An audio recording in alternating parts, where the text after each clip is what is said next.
who have given substantial time and money to EA.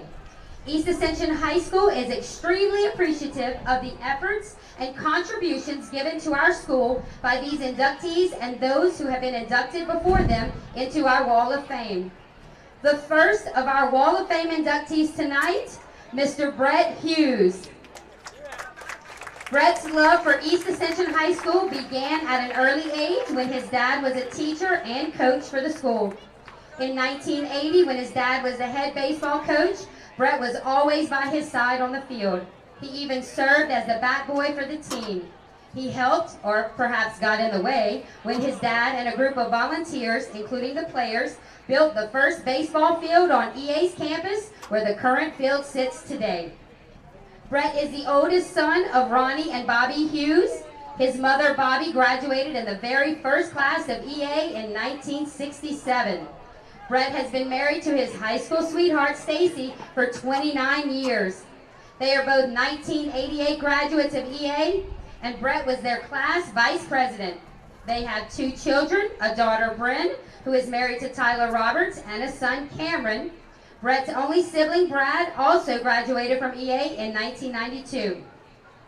While at EA, Brett played football and baseball, lettering in both, and he earned first team all-district honors in baseball his senior year. After high school, he continued his baseball career at Southeastern Louisiana University, where he earned a degree in business management.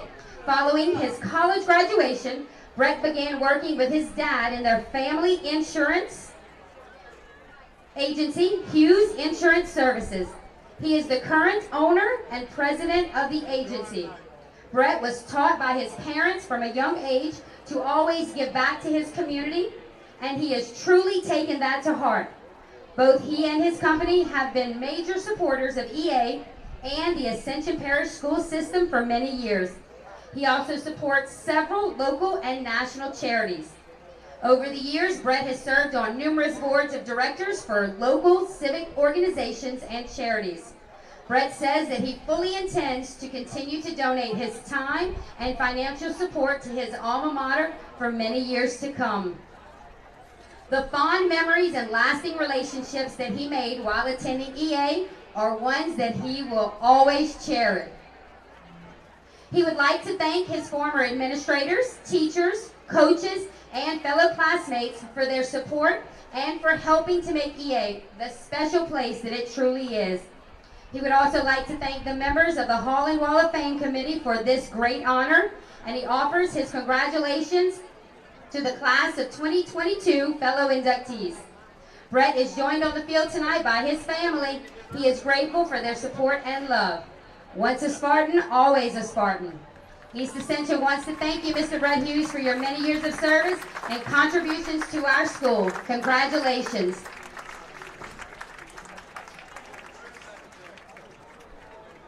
Next, we are inducting Miss Sybil Webb. She is being inducted posthumously. She was a proud and loving mother who supported not only her children, but dedicated her time to each and every student athlete from 1977 to 1994 by being an active member and treasurer of our booster club. With her tireless efforts, Miss Sybil is considered the mother of our first class weight room and health facility. Pillars of Power is what it's called, which once stood where EA's Freshman Academy stands now. She also served as the main force in securing funds for the outfield fencing at our John Keith Ambo baseball field, along with the addition of lights at the baseball complex. Her husband, Fred W. Webb Sr., was by her side for the long, hot nights and cold Louisiana winters, helping as best he could or doing whatever Sybil told him to do. Fred would occasionally be spotted behind the bleachers, pacing back and forth, mumbling, "Yes, dear," or "Okay, honey," in his best, almost undefeated manner. Their 4 children all passionately wore the rich yellow and royal blue as members of the band and athletic teams. The family claims that the Booster Club members of that era became a part of their extended family, as such close ties were created working together to make EA become the best it could be. Sybil retired as an employee from Ascension Parish Schools. While Ms. Webb is no longer with us, Her family claims that she would be emotional and proud to receive such an honor as this. They also claim that she would want the credit for being honored and appreciated for her service to go to others that were dear friends and loyal companions to her, her family, and extended family of students who supported the undying heritage of East Ascension High School. However, her family and dear friends are here and are eternally grateful, proud, and honored to accept this award in recognition of Miss Sybil's dedication and legacy. Accepting this award tonight for Miss Sybil Webb are her children, Wendy Webb Kling, Andy, and Wayne Webb. We would be remiss tonight if we didn't mention Miss Sybil's son, the late Ward Webb, also. East Ascension High is so very grateful for your family's legacy in putting us on the map. Thank you to your family.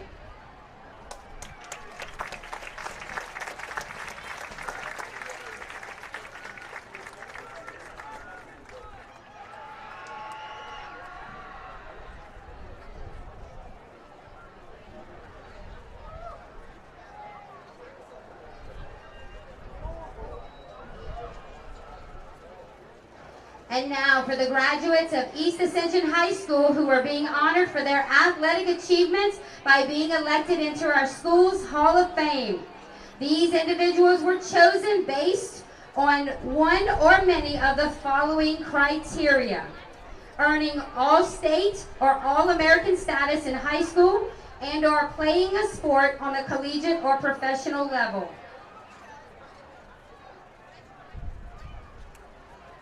Our first inductee of the class of 2022 is Mr. Nathan Black.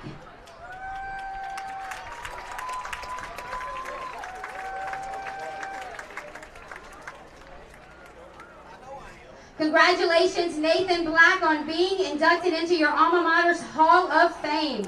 Nathan is a 1997 graduate of East Ascension High School. Nathan's accomplishments as a student at EA included being named an All-District and All-Metro player due to his domination on the gridiron.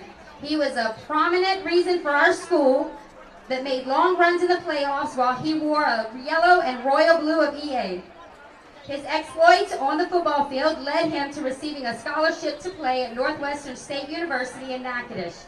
At NSU, he excelled as a wide receiver and a special teams player.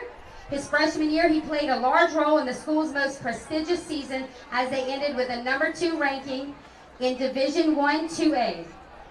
Nathan extended his athletic career by playing professional football for the Carolina Panthers and New Orleans Saints as a kick returner. Unfortunately, his career ended abruptly due to a torn ACL and ruptured patella tendon.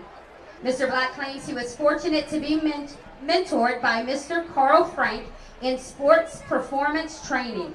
He has used this knowledge to work with Marucci Sports as a performance trainer and now has his own training facility known as Alpha Sports Performance in Prairieville. Congrats, Nathan, on your induction.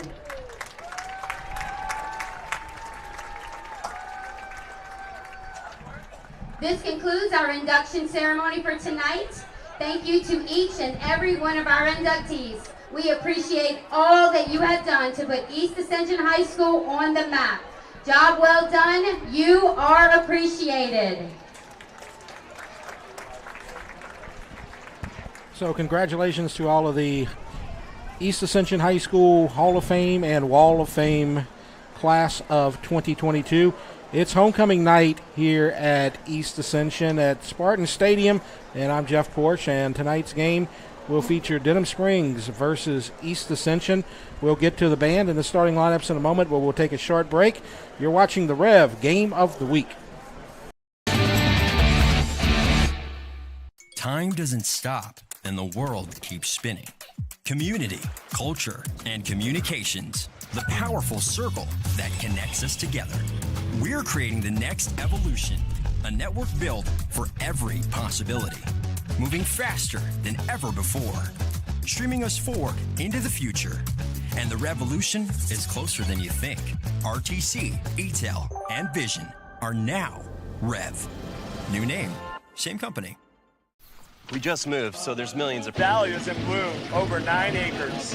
When we started, we grew 1/4 of an acre. Now I'm taking on new projects on the regular.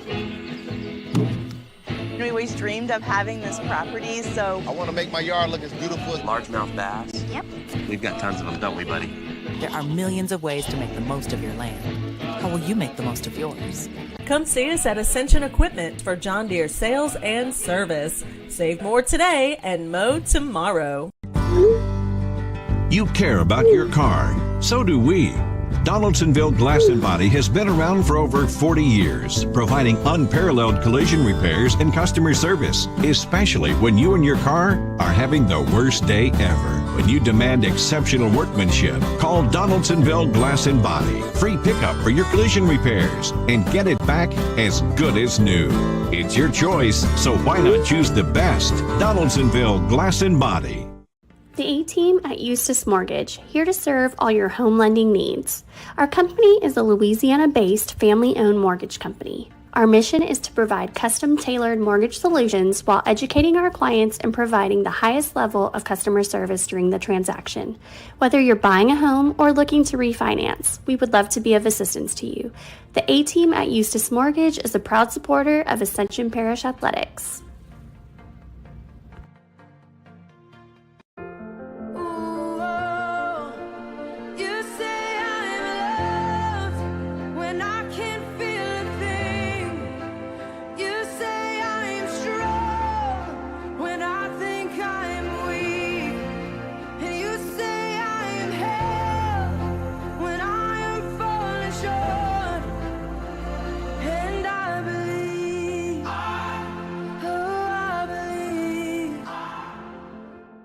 Piku Builder Supply, your one-stop lumberyard, provides an extensive selection of quality building supplies for your new construction and remodeling. We offer computer-aided estimating of your building and remodeling plans, as well as blueprint copies. From humble beginnings to becoming the industry leader in Gonzales and beyond, Piku proudly supports our local community because we believe in giving back to those who have had a hand in our success. Let the experts at Piku Builder Supply help you with your new project today. For your car. The Ross Downing Buick GMC Buying Center wants to buy your car. It's fast, easy, and fair. No matter what make, no matter what model, no matter what mileage. The Ross Downing Buick GMC Buying Center wants it. And we'll pay you cash for it, even if you don't buy from us. It's the Ross Downing Buick GMC Buying Center in Gonzales. Cash for your car at the Ross Downing Buick GMC Buying Center in Gonzales. Welcome back to Spartan Stadium for tonight's homecoming game between Denham Springs and East Ascension. As you can see, both teams have taken the field and headed to their sidelines, and the East Ascension band preparing for the national anthem in just a moment. I'm Jeff Porsche, and glad to be here tonight for homecoming. Good evening, ladies and gentlemen, as and we'll take it to the Spartan public Stadium. address announcer. Tonight, the East Ascension High School Spartans host the Denham Springs Yellow Jackets. The press box is under the direction of East Ascension High School Booster Club, and all sponsorship funds are donated to the East Ascension High School Booster Club.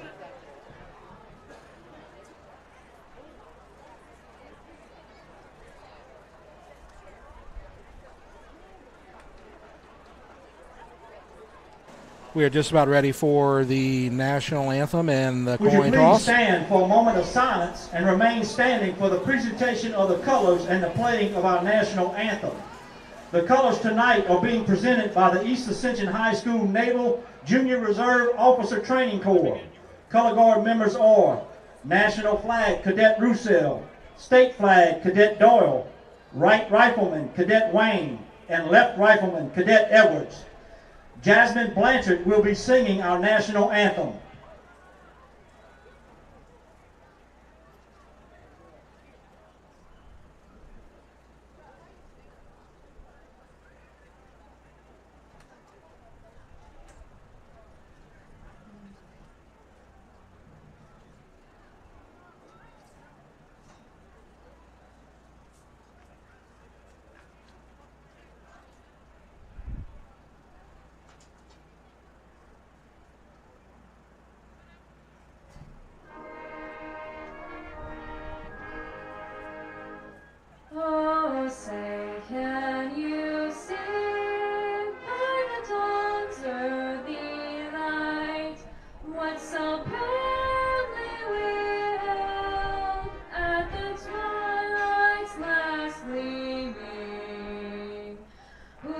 the stripes and bright stars, through the perilous fight, o'er the ramparts he watched, words of gallantly streaming, and the rockets rang clear, the bombs bursting in air, gave proof of the night that our flag was still there. Oh, say those that star-spangled banner wave o'er the land of the free and the home of the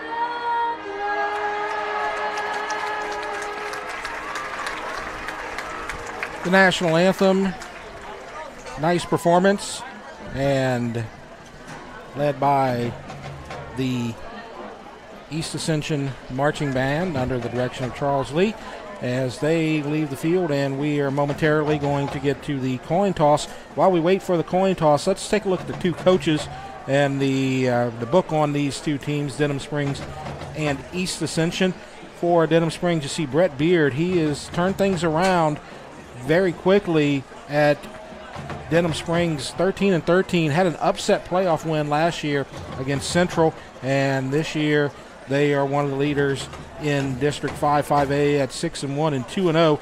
East Ascension, Darnell Lee, and he has East Ascension sitting in a first place tie as well in District 5-5A. They're 3-4 and 2-0 on the season. Last week, both teams had a win in district. They are two of the three 2-0 teams in District 5-5A. East Ascension defeated Walker by a score of 45-28, a game you saw for your Spartans last week on the Rev Game of the Week. And Denham Springs had a close one, had a scare at the end against Sanama, but they were able to pull that off and get the victory last week by a score of 27-21.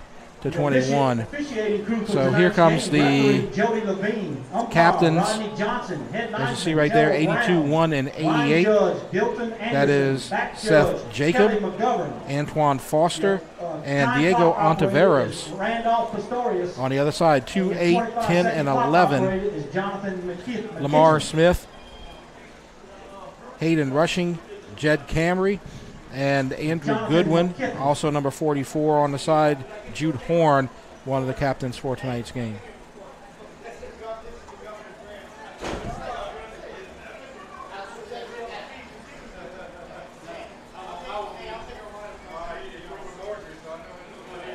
Officials talking things over with both teams right now. Just about ready for the opening kickoff. And, of course, Denham Springs, the visitors, will call it.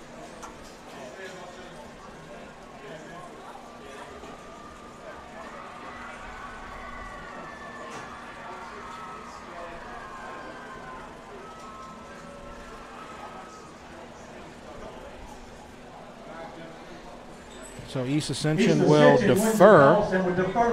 So that means that Denham Springs will start the game on offense. And so as we get ready for the opening kickoff, let's take a look at the Denham Springs offensive starters. They are led by their quarterback, number 1, Reese Mooney.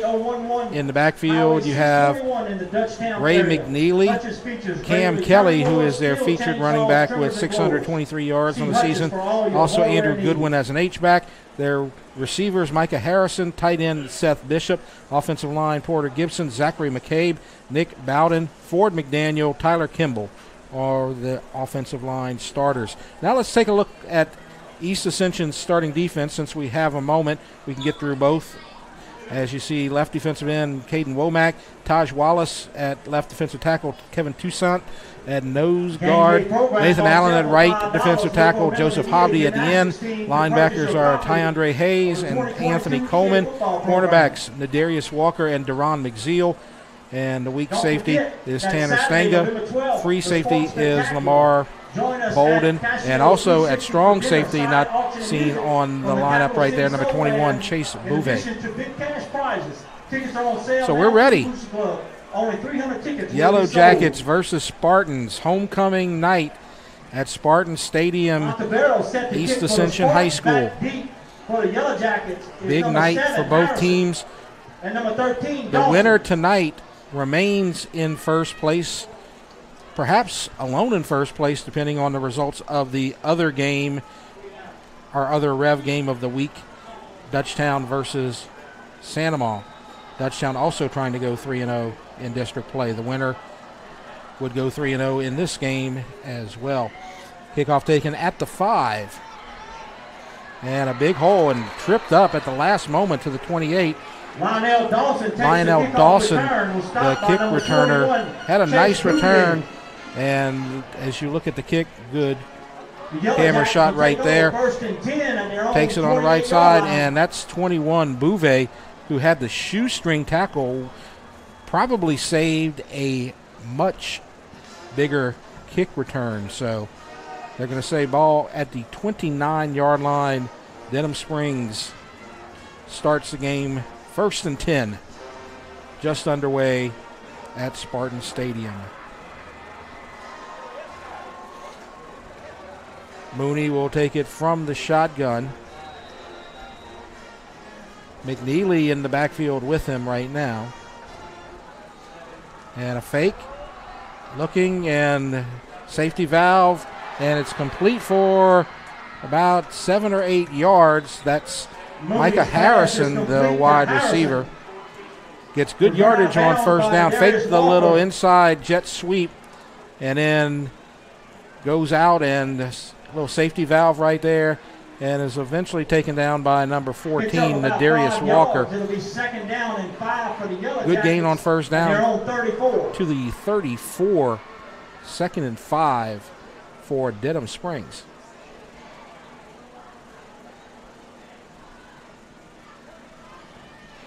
Shotgun.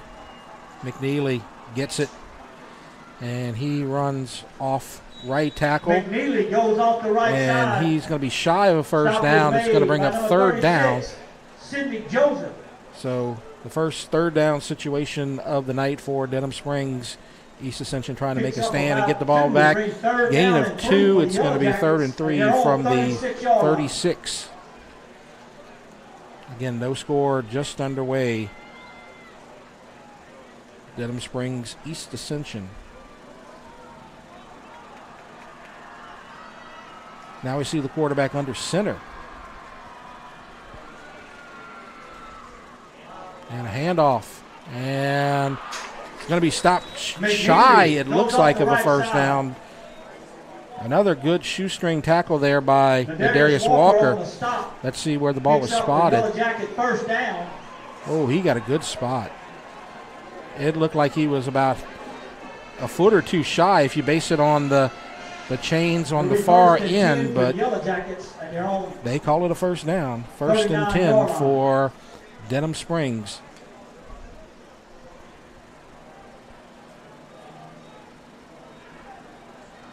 Beneficiary of a nice spot. Good shot of the quarterback right there, Mooney.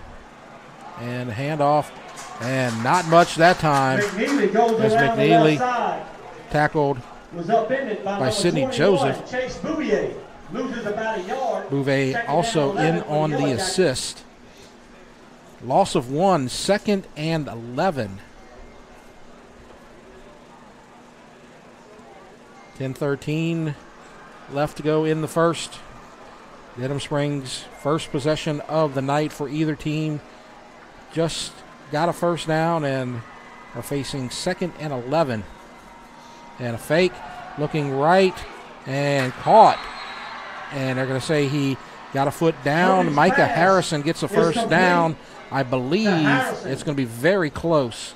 It's right at the marker, and it is a first down. Picks up a Yellow Jacket first down. Be first and 10 for the Yellow Good pass. Jackets at their own 49-yard line. Can't see the footwork right there, but it did appear that he did get a foot down from where we stand, and he is basically directly in front of me from where we are sitting in the press box. So second first down for Denham Springs on their opening drive. Man in motion. Rolls out. Mooney's pass is complete. And this one's complete to number 11, Andrew Goodwin, who plays at H-back position. See good rollout. And Bouvet has been very busy with another tackle. Gain of 6. 2nd and 4.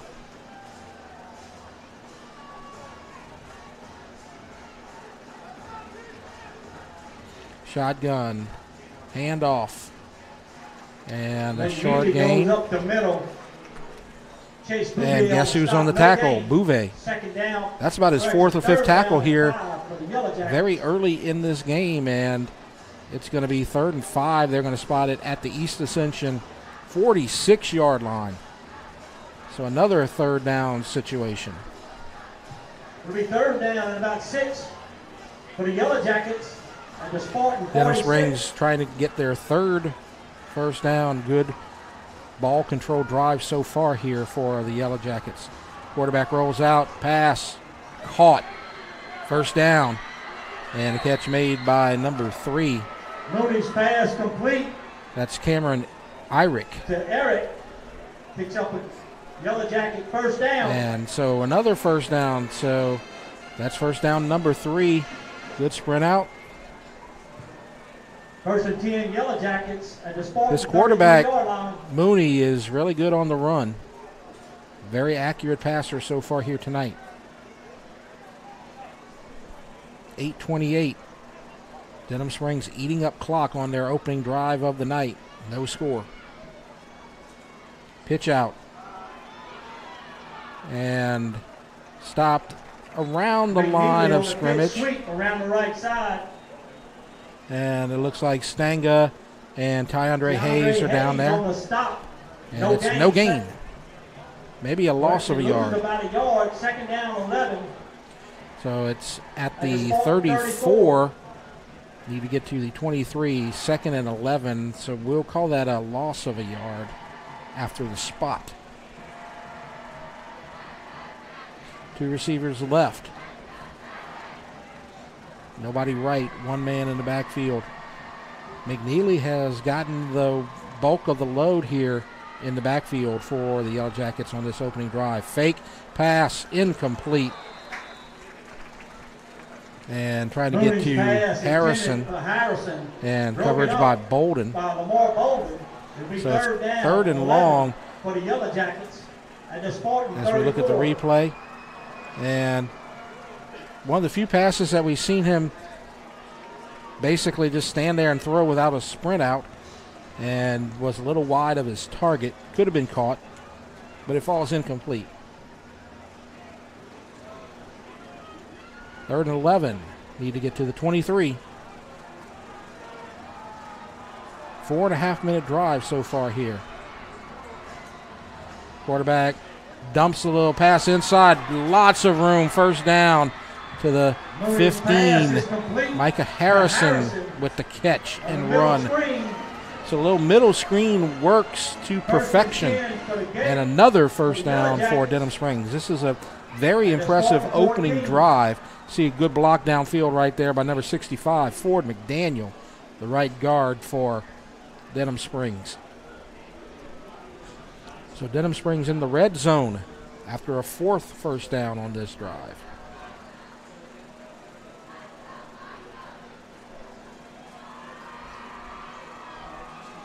Shotgun again.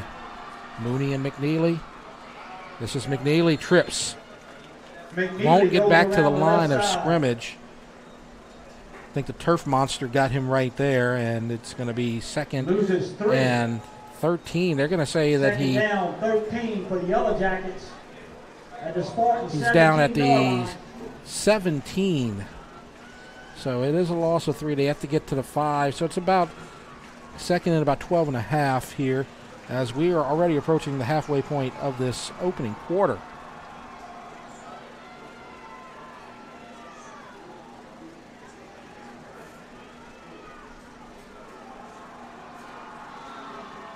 And a fake, and he nearly trips. Mooney to the end zone, up for grabs. Nearly picked off by Tanner Stanga. Stepped in front of the wide receiver Harrison. He's claiming that he had it, but that hit the ground. Pass intended for Harrison is broken So it falls incomplete. Let's take a look at the replay right there. See, Mooney slips right there, goes to the end zone. Stanga steps in front of it, and you see it hit the ground. Good acting job, but unsuccessful. So 3rd and 13 for Denham. 6:15 left to go, nearly consuming half the quarter so far. Shotgun Mooney. Looking around, in trouble. Now he's going to run, slips. He'll be shy of the first down. On the keeper up the middle. As you see, the middle controlled by Anthony Coleman, and it's 4th down and a field goal situation. So a good stand by the East Ascension defense as they were on the field for over half the quarter, but hold them to a field goal attempt.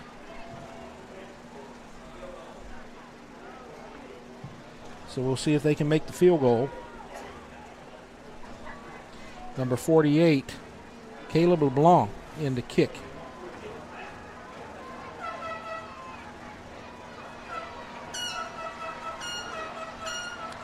And it's a tough snap, and this kick is going to be short and wide, and it's no good, and East Ascension makes a stand. No score, 5:25 left to go in the opening quarter, and now East Ascension will take over 1st and 10. And while we wait for the offense to take the field, why don't we look at the all-time standings between these two teams? The series is tied 8-8, but Denham Springs has won 5 of the last 6 meetings. And you see the points scored and average. Denham Springs has the advantage there. One game was canceled. We all remember the flood of 2016. Denham has been EA's homecoming opponent 3 times. In the first meeting, Denham Springs won 23-7. So a rubber match here. Not only is this for the district lead, but the winner will take the advantage in the all-time series as well. 1st and 10. Low snap, handoff. And there's Samuel. And let's look at the East Ascension offense as Foster will lead the way with Samuel and Nigel Murphy in the backfield. Also, Taj Washington, you'll see him a lot. And then you have Chasson and Mitchell and Jupiter. Then on the offensive line, Soniat, Gray, Joseph, Banks, and Martinez. We'll get to the defensive starters for Denham Springs after this play.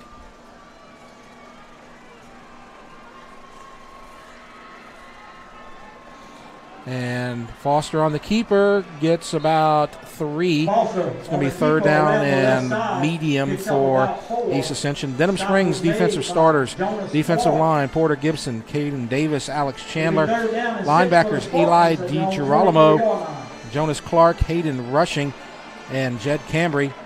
Cornerbacks, Varice and Irick, and safeties, McBride and Miller. It's 3rd and 6. For East Ascension as quarterback Foster looks to the sidelines for a play. Still looking there. Clock down to 6:5. They need to hurry. 3, 2, 1. They don't get the play off. And so that'll make it 3rd and 11 for East Ascension after the delay of game. 5 yards for delay of game. It'll be 3rd down and 11 for the Spartans. So 3rd and 11 after the delay of game penalty.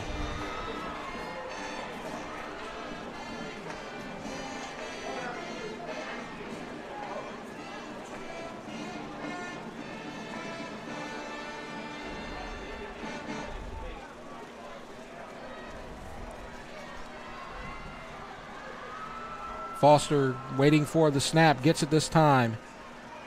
And a deep pass downfield, and up for grabs and nearly picked off short of the intended receiver.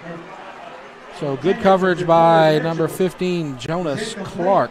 Jonas Clark on the coverage. And it's going to bring up 4th and 11 as East Ascension's opening drive goes 3 and out after a delay of game penalty, which will stop the clock at 3:55 after the incompletion. Ontiveros will punt. Good snap, gets it away. Good punt. A little short. Takes a good EA bounce, and Stanger will grab it at the 46-yard line. Is down at the Yellow Jacket 46. And It'll be first and Denham 10 for the Springs Yellow will Jackets. take the field again on offense, and they had a very impressive opening drive, except they didn't score any points. Got 4 first downs, got into the red zone. East Ascension tightened up and held them to a field goal attempt, and the field goal attempt was short and wide, no good. And so our score right now is 0-0 as Denham Springs takes the field for a second time on offense. 3:48 left to go in the opening quarter.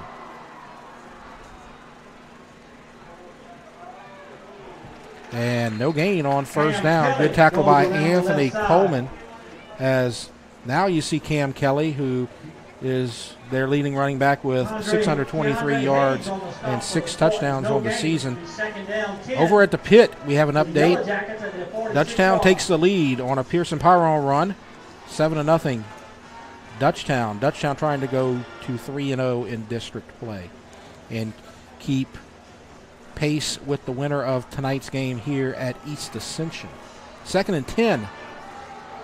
And Mooney throws a pass wide open at the 35.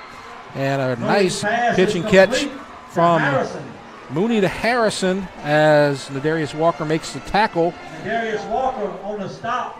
But First and 10 Denham for the Yellow Springs Jackets, and the in Spartans scoring 47 position yard line. again, as you see a beautiful pass. Very impressed by this quarterback, Mooney. He has good accuracy, and his receivers run nice routes and are wide open, and they're taking advantage of the East Ascension secondary at the moment as a flag goes down.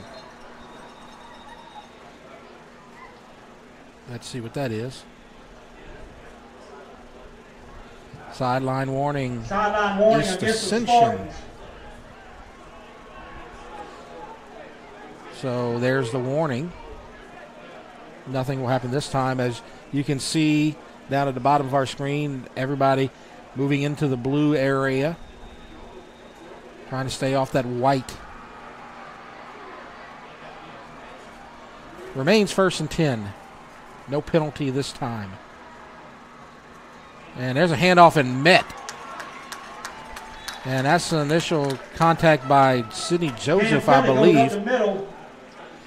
And that's going to be a big loss. Sidney Joseph, a Lost first 4. contact, loses about 3. And so 2:25 left to go, and it's 2nd down and 13 for Denham Springs. Looking to the sideline. And looks like we're going to have a timeout called. And so while the timeout is taking place, we're going to keep it here. And, of course, tonight's homecoming, and we're going to crown homecoming queen here tonight. Let's take a look at some of the ladies that are going to be introduced here on the homecoming court for East Ascension. All of the ladies you're going to see momentarily, as you see Macy Holmes, Stephanie Mendoza, Katie Frank, Kiera Lynn Irvin, Allie Richard, and Presley Granier, Ashley Crum, Emily West, Kate Rills, Andrea Jones, Charity Dunbar, and Trinity Lewis. And we'll get to the other ones after this play. We'll take a look at the next group of 5 after this play, as it's 2nd and 13.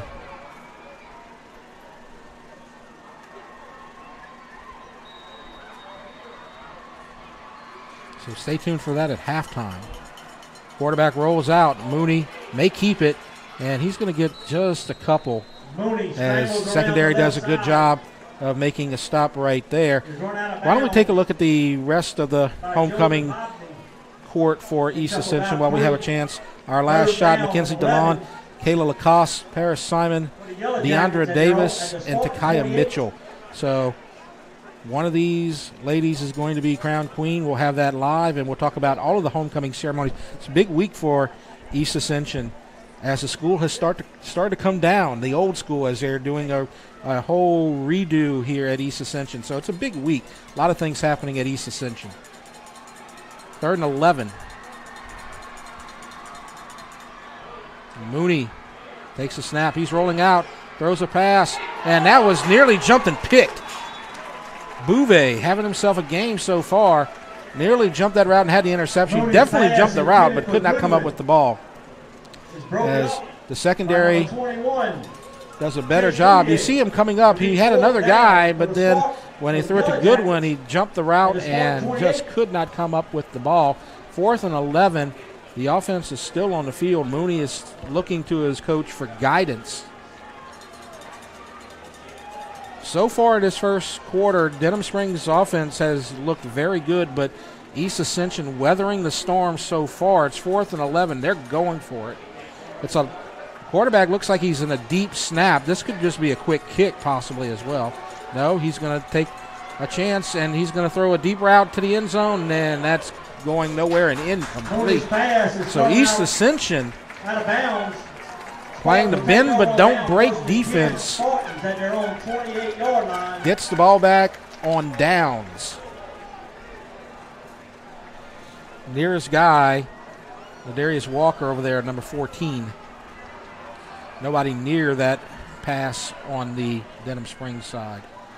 So now East Ascension will have their second possession with 2:01 left to go in the first quarter. Handoff, Samuel, and he'll get a couple. Walker Samuel. Good job by the Denham Springs defense, stringing him out and holding him to a short gain. Number 99 right there. Elijah Butler makes the tackle. I see grabs him by the jersey from behind and takes him down after a 2-yard gain, 2nd down and 8. Very, very fast-moving first quarter. No score.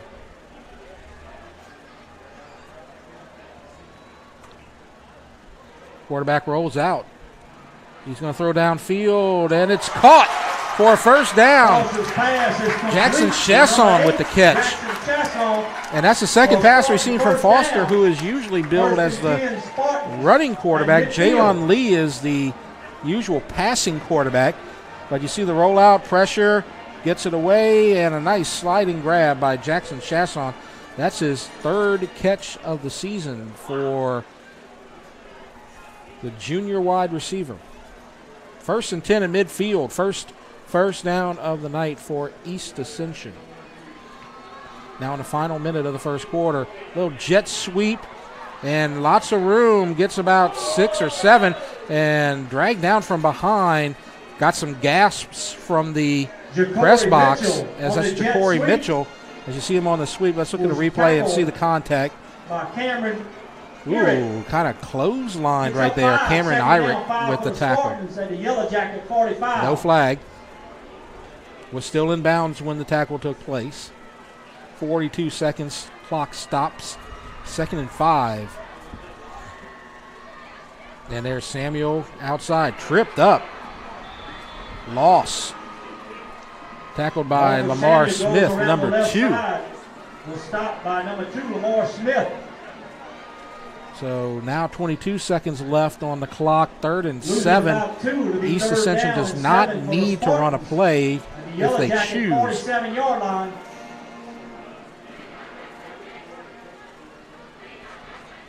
Looking for guidance, and they're just going to let the clock run out, I believe. Now they get kind of in a hurry. No, that's not going to happen. And the quarter will end with no score. Denham Springs drove twice but could not get points. And it's 0-0 at the end of the first quarter. You're watching the Rev game of the week. Brought to you by Bertrand's Pharmacy. Bertrand's Pharmacy has been proud to serve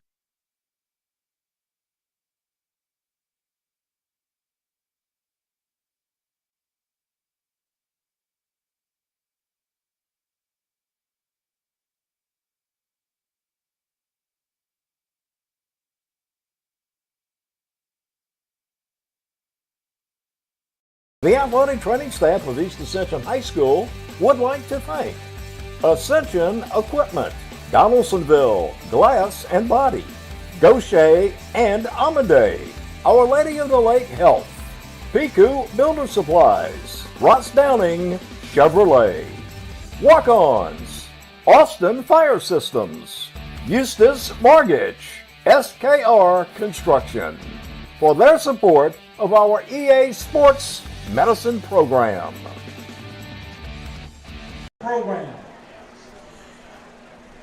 Welcome back. Third down for the Spartans. No Third score. and 7 to Second go. quarter begins. As the Jeff Yellow Korish Jackets, with you. 47. And Foster at quarterback. He's gone the distance so far. 3rd and 7 for the Spartans. Snap. Looking right. Pass. Complete. Tries to juke. And not much. Maybe a yard. Ja'Cory Mitchell with the catch. Foster's pass is complete. As you see Ja'Cory the Mitchell, replay. stopped by Hayden Rushing. Good no tackle gain. right there by number 8, Fourth down Hayden for the Rushing. Spartans. It's going to be 4th down and 6, Ontiveros set and the punt for the they Spartans. choose to Back play deep field for the Yellow position right Jackets here, is Mason and Verizon. Ontiveros will punt. Back to receive Mason Verise for Denham Springs.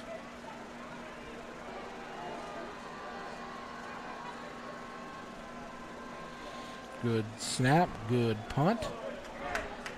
And they'll get away from it, and it'll take an EA bounce to the 10 and to the 9. So good job playing field position right there. Still no score. Into the first quarter at Dutchtown, or excuse me, at the pit at Santa Maria. Dutchtown leads 7-0. Let's talk about last week's results while we have a moment in 5A. You had the 2 games of the week here on Rev. Dutchtown versus Live Oak. Dutchtown won on homecoming night 28-0. East Ascension beat Walker 45-28. Denham Springs beat Santa Maria 27-21. And basically what happened last week, if you look at the standings, all 3 1-0 teams beat all 3 0-1 teams. So everybody's 2-0 and or 0-2. And on first down, handoff for a loss. And McNeely. Good job there by Sidney Joseph. By number 36, Sidney Wraps Joseph. up McNeely. And it's going to bring up second down and 15. So going back to the district, the 2 teams here tonight, East Ascension and Denham Springs, they are 2-0 in district, along with Dutchtown, who is also 2-0. And then the 0-2 teams are Santa Maria, Walker, and Live Oak. 2nd and 15, down to about the 6. And a fake and a quick pass, complete. First down. Nice pitch and catch behind the receiver, Dawson, but does a good job correcting and turning around and making the catch. As you see, pushed down right there by Lamar Bolden, but enough to get a first down. Gain of about 18 on the play. Needed 15 for the first down. First down, handoff, big hole, 35, first down, still on his feet, up to the 42-yard line. That's Ray McNeely. Goes up the middle. So now the running lane's opening up a little bit after that completion. On the stop, picks up the Yellow Jacket first As we down. see the First and replay 10, right Yellow there, great Jackets, shot. their own 43-yard line. Big hole. Stanga chasing him, breaks a tackle, and is eventually brought down by Bouvet. 1st and 10.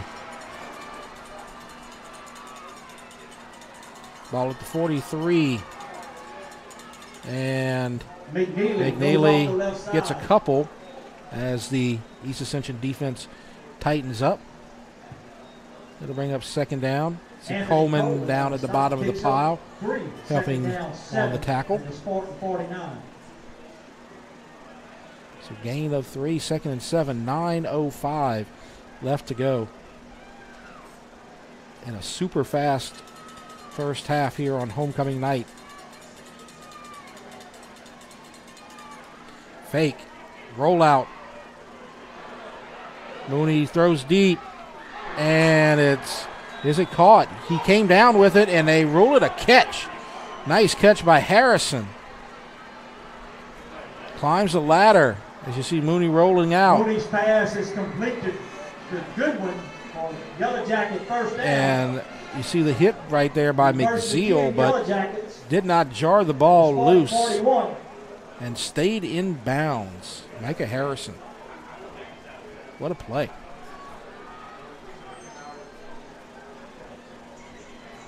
So a third first down on this drive. Denham Springs has a ton of first downs. Their offense has dominated this game so far, but they haven't scored. And rolling out and pass complete. And another first down. Press box asking for a flag for a hold. They will not get it, as we see perhaps on the replay. They're saying, see, Sidney Joseph might have been held right there on the pass rush. Catch made, though, by Goodwin, and they do not call the hold, and it is a first down for Denham Springs. Good job by the camera operators there. Picking up all the action.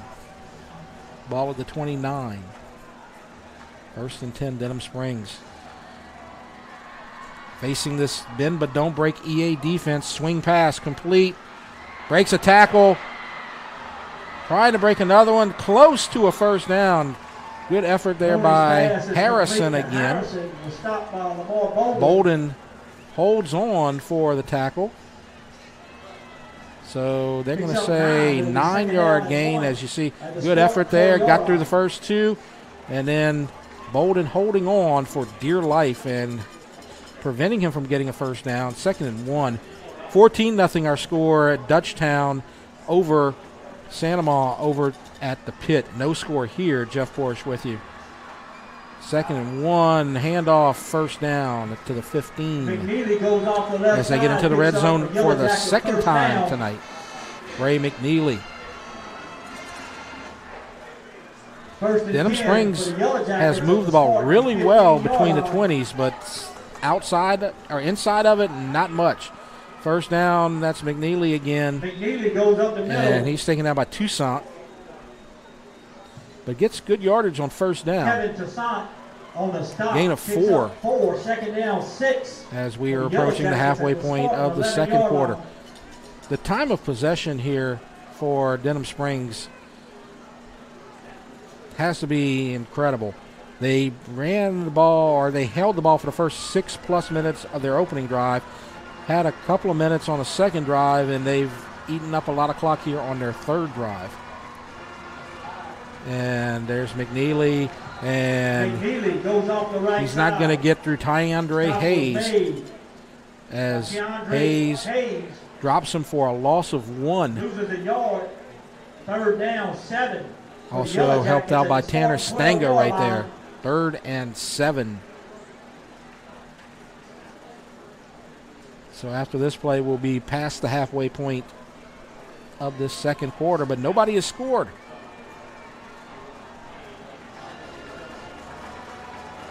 0-0. McNeely in motion, swing, probably a lateral, cuts outside, and it's going to be shy of a first down. It's going to bring up 4th down. So let's see the play one more time.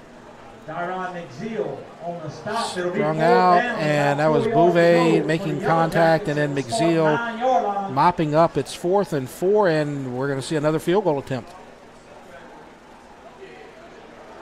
Blanc tried the first one. This is going to be a 26-yarder from the left hash. Last attempt was short and wide.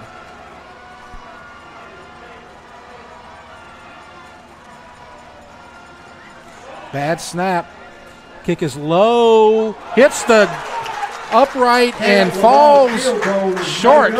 No good. And EA did it again.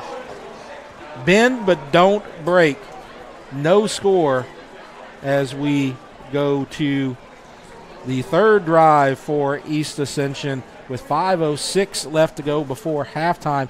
A reminder, halftime, we're going to have the entire halftime presentation of the court and the crowning of the homecoming queen, so don't miss that.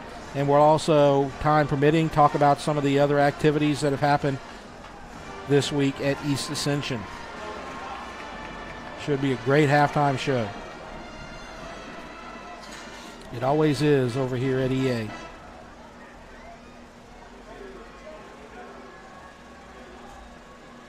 And there's a handoff. And just nowhere to go right there. Tackled by the entire front line. Looks like number 8 rushing in there as well. As the defensive line rushing coming in from his linebacker spot.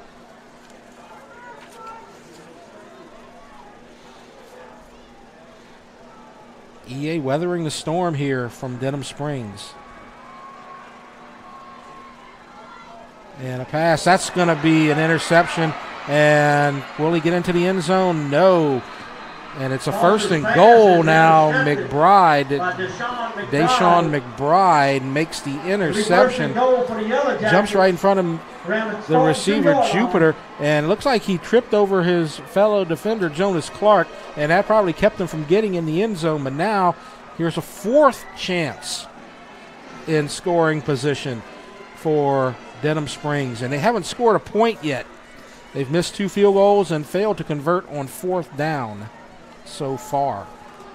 How many times can EA make a stand on defense? That was the first turnover of the night from either team. And it brings up first and goal, and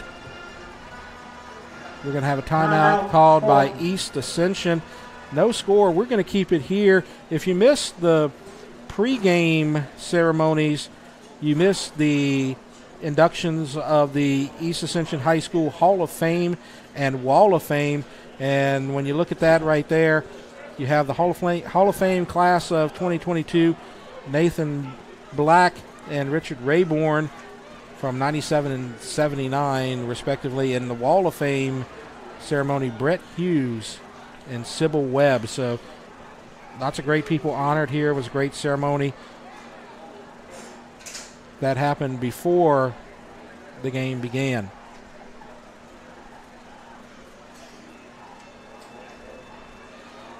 So now we're ready for first and goal. And this is as deep as Denham Springs has gotten so far on an interception. Handoff. Shy of the end zone, Cam Kelly. Cam Kelly goes off the left side. He's going to be stopped for no gain. So now second and goal. No gain on the play for Denham Springs. 4th time in scoring position. And a quarterback sneak. He gets close, but not there. So Mooney is stopped at about the 1, maybe inside the 1, as we have a whistle. So they're going to sort things out. Telling 2 teams to separate. The 1-yard line. So now it's third and goal, 3:56 left to go before halftime. They need to get about exactly 1 yard.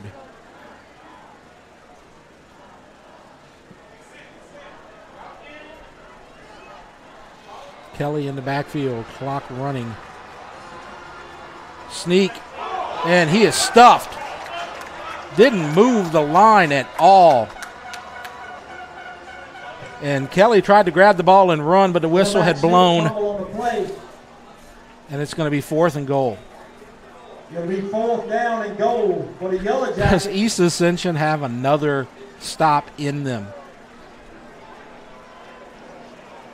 They're going to say he lost a yard. It's going to be 4th and goal from about the 2.5. So this is basically the equivalent of a 2-point conversion. 3.5 left to go. Now you have Goodwin in at the H-back, playing a fullback spot. And they're going to give it to the back. Kelly, touchdown.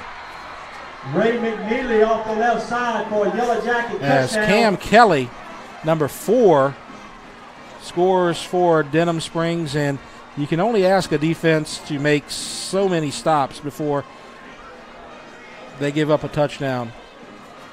And there it is, as easily into the end zone, Cam Kelly with the touchdown. And so 6-0, as Caleb LeBlanc will kick the extra point. And that drive started because of an interception.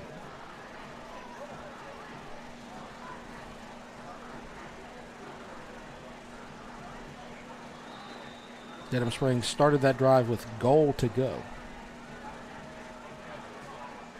Extra point is Caleb LeBlanc's PAT is good. good. 3:18 It's left 7-0, in the half. 3:18 left to go before Spartans halftime. 0, Yellow Jackets 7. We'll take a break. You're watching the Rev Game of the Week.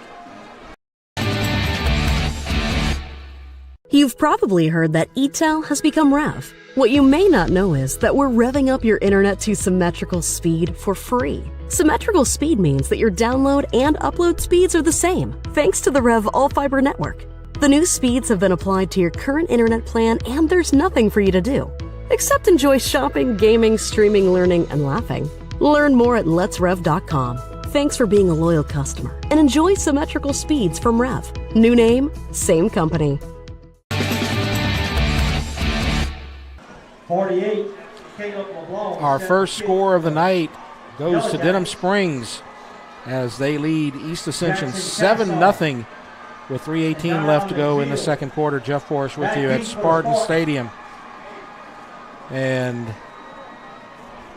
Chasson and McZeal back to receive the the kick from LeBlanc. And a whistle. This one will be blown dead. Usually you see an offsides or a delay called right here.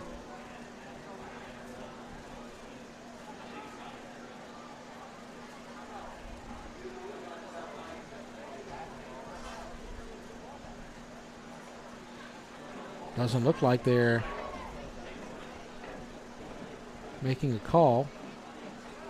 May just re-kick this.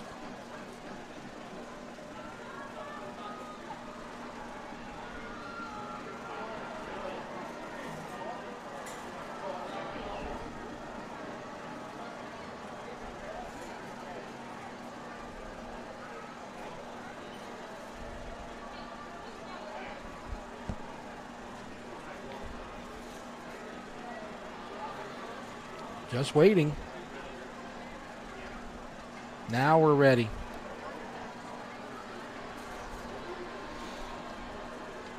The two returners have moved up to about the 20. They're expecting a shorter kick right now.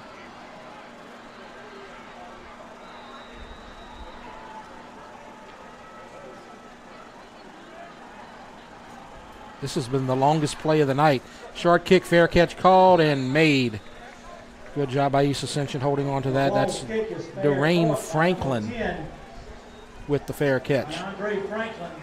So they tried to have that kick kind of in no man's land where it's a free ball and goes up for grabs, but good job by the special teams unit for East Ascension getting themselves in position as Dwayne Franklin makes the catch.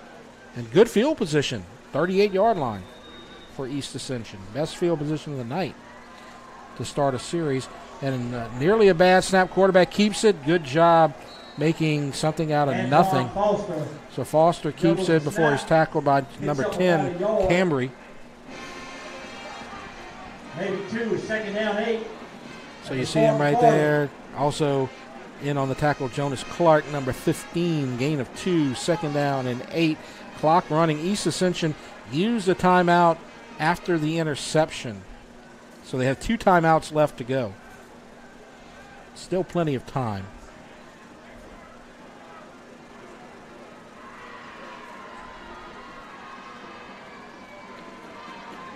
Shotgun. Foster, fake, pressure, Deep pass. Has a receiver. And no flag. Tried to get it to Mitchell. Coverage there by Irick, number 3. Looked like he may have gotten a hand on his shoulder pad right there, but no flag called. Again, the East Ascension side looking for a penalty. They did not get it. Let's look at the replay and see if we can see anything right there. Hard to see from the replay, but it was close.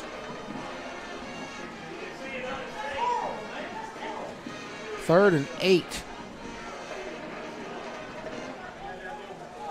So the EA side not happy with the officiating so far here tonight. Some close calls, nothing obvious that's been missed. Denham Springs did get a good spot early in the game, but it didn't affect anything. Another deep pass, and he's got Jupiter overthrown. Had a step, too. Foster's pass. As the coverage by Cambry. For number 22, Walter Samuel goes incomplete. Oh, that is Samuel, yes. Samuel with Cambry at the linebacker spot. They had a favorable matchup right there, but could not make the connection. And so it's 4th down. Ontiveros into punt. Ontiveros set the punt for the Spartans. And gets it away. High punt. Contact from the punter. There was contact, no flag. So you know the East Ascension side is not happy about that. Fair catch called on the other end, though, by Varese.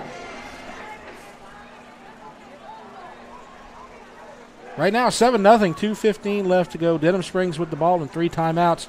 They have moved the ball very well here tonight, at least until they get into the red zone. They did get the touchdown, but that was aided by an interception, which gave them a 1st down and goal to begin their series. But Mooney has looked good. The backfield of McNeely and Kelly have done a good job so far. But East Ascension not giving up a lot of points. Snap, handoff, and that's Kelly. Wrapped up. Off the left side. And that's Sidney Joseph. By number 36, Sidney Joseph. Clock runs. Neither team calling a timeout right here. It's a loss of 1. And they're on 34-yard line. Over at the pit, 21-0. Dutchtown leads Sanoma.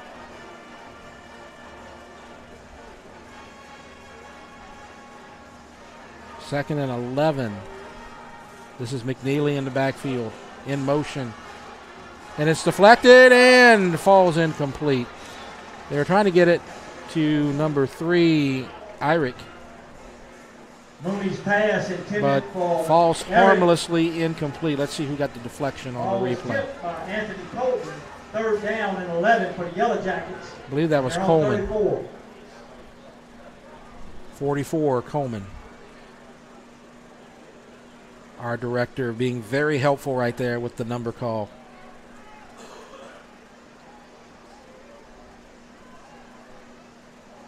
Third and 11, 1:37 before halftime.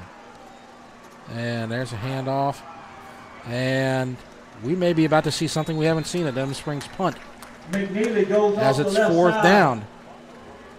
And a whistle. Anthony Coleman on the stop. And down as you might 8 expect, for the Yellow Jackets, and they're on 34. timeout being called. Spartans.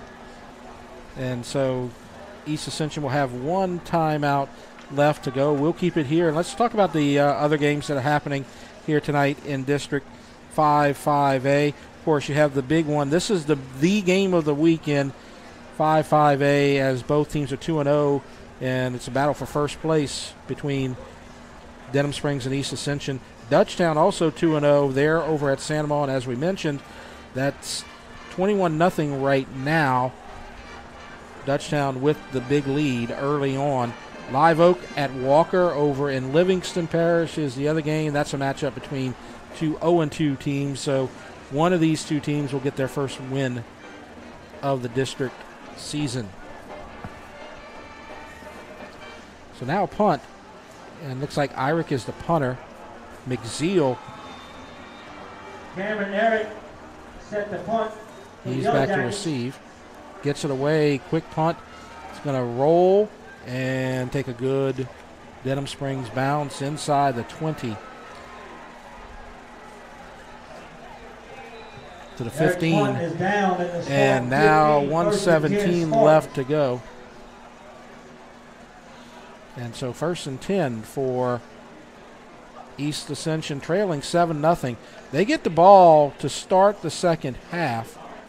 So far at quarterback, we've seen Antoine Foster go all the way. He's going to stay in, and he's going to get the series again. We have not seen Jalen Lee. You might remember a couple weeks ago, Foster was injured, and then they went with Lee the rest of the night against Sandoval. But Foster has gone the distance back from his injury now. Fake. Pass. Wheel right. Wide open Samuel. 30. And he needs to get out of bounds. He does. And the clock will stop at the 37-yard line. Good wheel route. Perfect touch right there by the quarterback. He may have stepped out of bounds right there at the 34, but they did not call it. It's going to be 38, first down with 1:08 left to go. So now you have Foster and Samuel. 4 receivers. And a draw. Big hole for Samuel. Cuts outside. Stays in bounds. First down, though.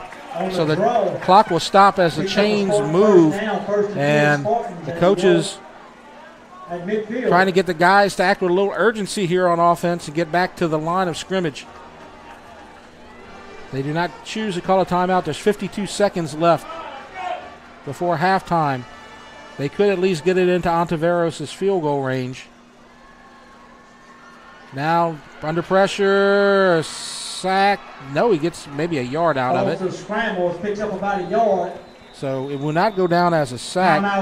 Rushing was the player who made the tackle. You see, he got a hold of him at about the 43, but Foster carried him all the way past midfield to the 49-yard line. And we'll keep it here. And again, a reminder, halftime just 36 seconds away, and we're going to go straight to halftime when it gets here, as we're going to have the crowning of the EA Homecoming Queen. I'll just tell you the names again: Ashley Crum, DeAndre Davis, Mackenzie DeLong, Charity Dunbar, Katie Frank, Presley Granier, Macy Holmes, Carolyn Irvin, Andrenea Jones, Kayla Lacoste, Trinity Lewis, Stephanie Mendoza, Takaya Mitchell, Allie Richard, Kate Rills, Paris Simon, and Emily West. One of those girls will be crowned queen in the next 15 minutes. 9 for the Spartans. At the Yellow Jacket 49 with 36 seconds left to play in the half. Second down and 9. Now getting report, Dutchtown has scored again. It's 28-0. Not quite at halftime. We have a whistle. Has another timeout been called? Looks like, yes, it has. So Denham Springs will call a timeout. And so let's take a short break right here and come back. 7-0 Denham Springs. You're watching the Rev Game of the Week. You've probably heard that ETEL has become Rev. What you may not know is that we're revving up your internet to symmetrical speed for free. Symmetrical speed means that your download and upload speeds are the same, thanks to the Rev All-Fiber network. The new speeds have been applied to your current internet plan, and there's nothing for you to do except enjoy shopping, gaming, streaming, learning, and laughing. Learn more at letsrev.com. Thanks for being a loyal customer, and enjoy symmetrical speeds from Rev. New name, same company.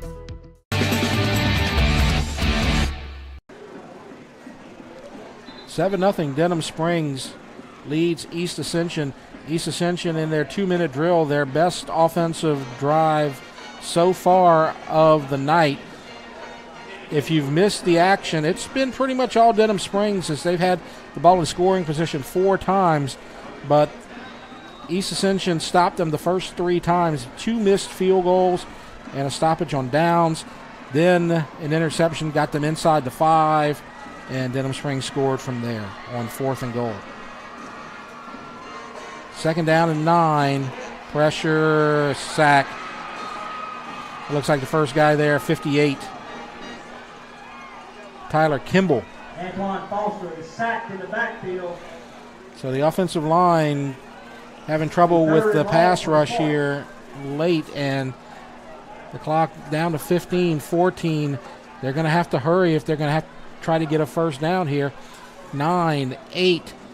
Draw play.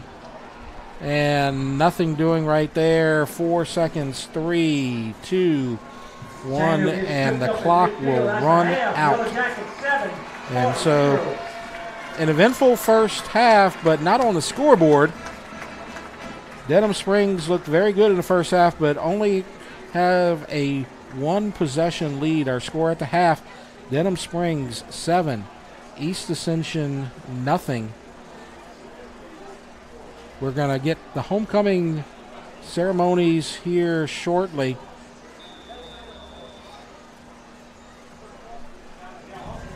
We'll keep it here, and while we wait, we can take a look at the homecoming court one more time as we wait for halftime to begin. Let's take a look at the court again. See Macy Holmes, Stephanie Mendoza, Katie Frank, Carolyn Irvin, Allie Richard, Presley Grenier, the first 5 there. Then Ashley Crum, Emily West, Katie Rills, Andrea Jones, Charity Dunbar, and Trinity Lewis. And then Mackenzie DeLong, Kayla Lacoste, Paris Simon, DeAndre Davis, and Takaya Mitchell. So they're still setting up. Why don't we take a short break and come right back? You're watching the Rev Game of the Week. The athletic training staff of East Ascension High School would like to thank Ascension Equipment, Donaldsonville Glass and Body, Gaucher and Amadei, Our Lady of the Lake Health, Piku Builder Supplies, Ross Downing Chevrolet, Walk-Ons, Austin Fire Systems, Eustace Mortgage, SKR Construction, for their support of our EA Sports Medicine Program. Two-way player for the Spartans, playing both running back and defensive back. His exploits on the field of play led to a scholarship to Texas Southern University. Mr. Rayborn claims that he cherishes the memories of playing for Coach Joe Clark and representing East Ascension High on the gridiron and in the classroom. After unfortunately getting injured while playing in college, Mr. Rayborn then joined the military, where he proudly served his country for 24 years. He continued his education through his service years, eventually earning a Master of Divinity degree with an emphasis on Christian counseling and a PhD in theology from Canterbury University in the United Kingdom. He currently serves as the pastor of the Christian Assembly Full Gospel Church in Gonzales and is married to Sandra M. Queen. They have a combined family of 6 children and 11 grandchildren. Dr. Rayborn wants the crowd tonight to know that he truly loves the Lord. Congratulations, Dr. Rayborn, on being honored as one of the best athletes to ever wear a Spartan uniform. Congratulations again.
Good evening and welcome to homecoming at Spartan Stadium.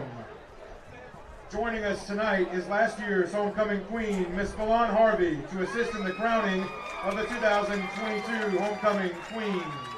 Please welcome Miss Harvey back to EA. The first member of our court is Miss Ashley Ryan Crum. Ashley is being escorted by her parents, Douglas and Shannon Crum. She enjoys playing softball and is a 4-year member of the East Ascension team. In her spare time, she spends time with her family and loves being a buddy for the softball teams at the Special Abilities Field. After graduation, Ashley plans to attend nursing school and aspires to become a pediatric travel nurse. Ms. Ashley Ryan Crum.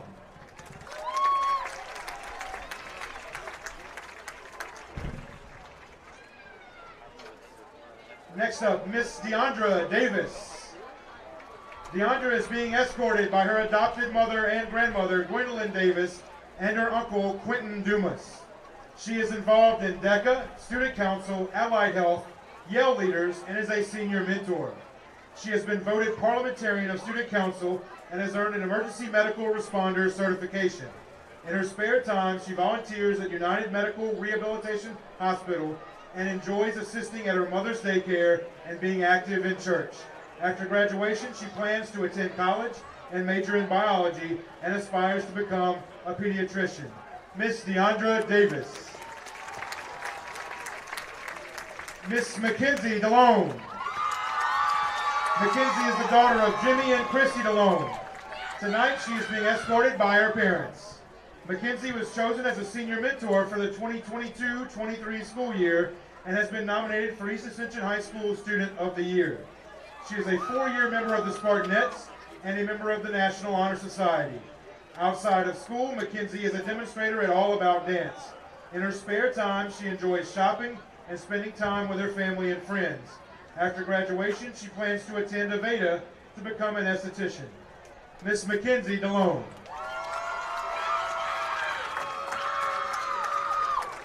Miss Charity Ashay Dunbar. Charity is the daughter of Chad Dunbar and Shannon Snowden Holland. Tonight, she is being escorted by her mother and stepfather, Rayshard Holland. Charity is involved in the DECA Club, Hands of Hope, and Girls with Dreams. In the community, she participates in competitive dancing, the youth ministry, and mentors younger children. She is certified emergency medical responder and is CPR certified. In her spare time, she enjoys ATV riding, babysitting, shopping, and dancing. After graduation, she plans to attend Southern University School of Nursing. Miss Charity Ashay Dunbar. Miss Caitlin Frank. Katie is being escorted by her parents, Karen and David Frank. Katie is a 4-year varsity starter for the EA volleyball team, president of the National Honor Society, a 4-year member of the Beta Club, a senior mentor, Fellowship of Christian Athletes youth leader, Student Council senior senator, president of the Ascension Parish 4-H Junior Leader Club, a member of the Ascension Parish 4-H Advisory Committee, and a charter member of the EA 4-H Club. Katie represented Ascension Parish at the 4-H National Congress in Atlanta, the 4-H Southern Region Team Leadership Conference in Tennessee, and in January will attend the Orlando Leadership Institute for her top 10 4-H record book for leadership. Katie plans to attend Mount Holyoke College in Massachusetts after graduation, where she will pursue a double major in environmental science and economics and play volleyball for the Mount Holyoke Lions. Miss Caitlin Frank. Next up, Miss Presley Grenier. Presley is the daughter of Thomas and Jody Grenier. Tonight she is being escorted by her parents. Presley was chosen as a senior mentor for this school year. She has been a Spartanette for 4 years and is a Yale leader. Presley enjoys being a member of the National Honor Society and Allied Health. She's a certified patient care technician and is currently interning at Our Lady of the Lake Ascension Hospital. Presley also volunteers at her church's nursery. In her spare time, she enjoys watching true crime, hanging out with friends, and playing with her dog. After graduation, she plans to attend RPCC and the Baton Rouge General to earn an associate's degree in radiology technology. Miss Presley Grenier. Next is Miss Macy Holmes. Macy is the daughter of Melanie Holmes. Tonight she's being escorted by her mother and her aunt, Dr. Mallory Holmes. She is an honor student, a member of the Beta Club, senior mentor, Allied Health, gymnastics team, cheerleading squad, National Honor Society, Yale leader, and student council. She was awarded the Junior Cheerleadership Award and is senior captain of the cheer team. Macy is a student council senior class representative and is a Student of the Year nominee. In her spare time, she enjoys babysitting and traveling to Mississippi to visit her beloved grandparents, Melvin and Brenda Holmes. After graduation, she plans to attend the University of Southern Mississippi to major in biology and pursue a career as a physician. Miss Macy Holmes. Next up, Miss Carolyn Urban. Carolyn Urban is the daughter of Sierra Williams and the late Keelan Urban. Tonight, she is being escorted by her mother and her grandfather, Louis Urban. Carolyn is involved in Student Council, National Honor Society, and is a 4-year basketball player for EA. In the community, she participates in youth church and helps younger kids find their confidence. She was named captain of EA girls basketball and has earned certifications in emergency medical responder, Louisiana micro enterprise, and basic life support. In her spare time, she enjoys spending time with family and friends and being a Spartan. Miss Kiara Lynn Urban. Next, Miss Andrene Jones. Andrene is the daughter of Cardella Stewart and the late Andrew Jones, Jr. Tonight, she is being escorted by her mother and grandfather, Andrew Jones, Sr. She is a member of the Art Club and Yale Leaders. Andrene is the captain of the girls' track and field team and has earned credentials in statewide and Louisiana micro enterprise and serve safe food handling. In the community, she volunteers in the church and enjoys helping keep the community clean. In her spare time, she enjoys drawing, sewing, and taking pictures.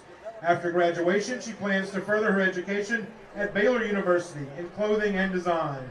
Miss Andrene Jones. Next is Miss Kayla Lacoste. Kayla is the daughter of Sharon Price and Charles Lacoste. Tonight, she is being escorted by her parents. She is involved in Allied Health, National Honor Society, Senior Mentor, Yale Leader, DECA, Future Business Leaders of America, Beta Club, and is Vice President of the Student Council. Kayla has earned a Patient Care Technician certification and an Emergency Medical Responder certification through EA Allied Health. She has also been nominated for the 2022-23 Student of the Year. In the community, she participates in the annual Breast Cancer Awareness Walk to honor people close to her. In her spare time, she enjoys shopping and spending time with family and friends. After graduation, she plans on attending LSU to earn a degree in business and plans to one day own her own real estate company. Miss Kayla Lacoste. Next is Miss Stephanie Mendoza. Stephanie is the daughter of Ildefonso and Josephine Mendoza. Tonight, she's being escorted by her parents. Stephanie is involved in many school organizations, including athletic training, National Honor Society, Allied Health, Yale Leader, and Senior Mentor. She has been named captain of the athletic training team and has earned a patient care tech certification through EA Allied Health. Stephanie enjoys job shadowing at Action Therapy and Wellness Center and volunteers at the Our Lady of the Lake Pediatrics. In her spare time, she enjoys being with friends and family and working on the sideline at Spartan football games. After graduation, she plans to pursue a career in sports medicine. Miss Stephanie Mendoza.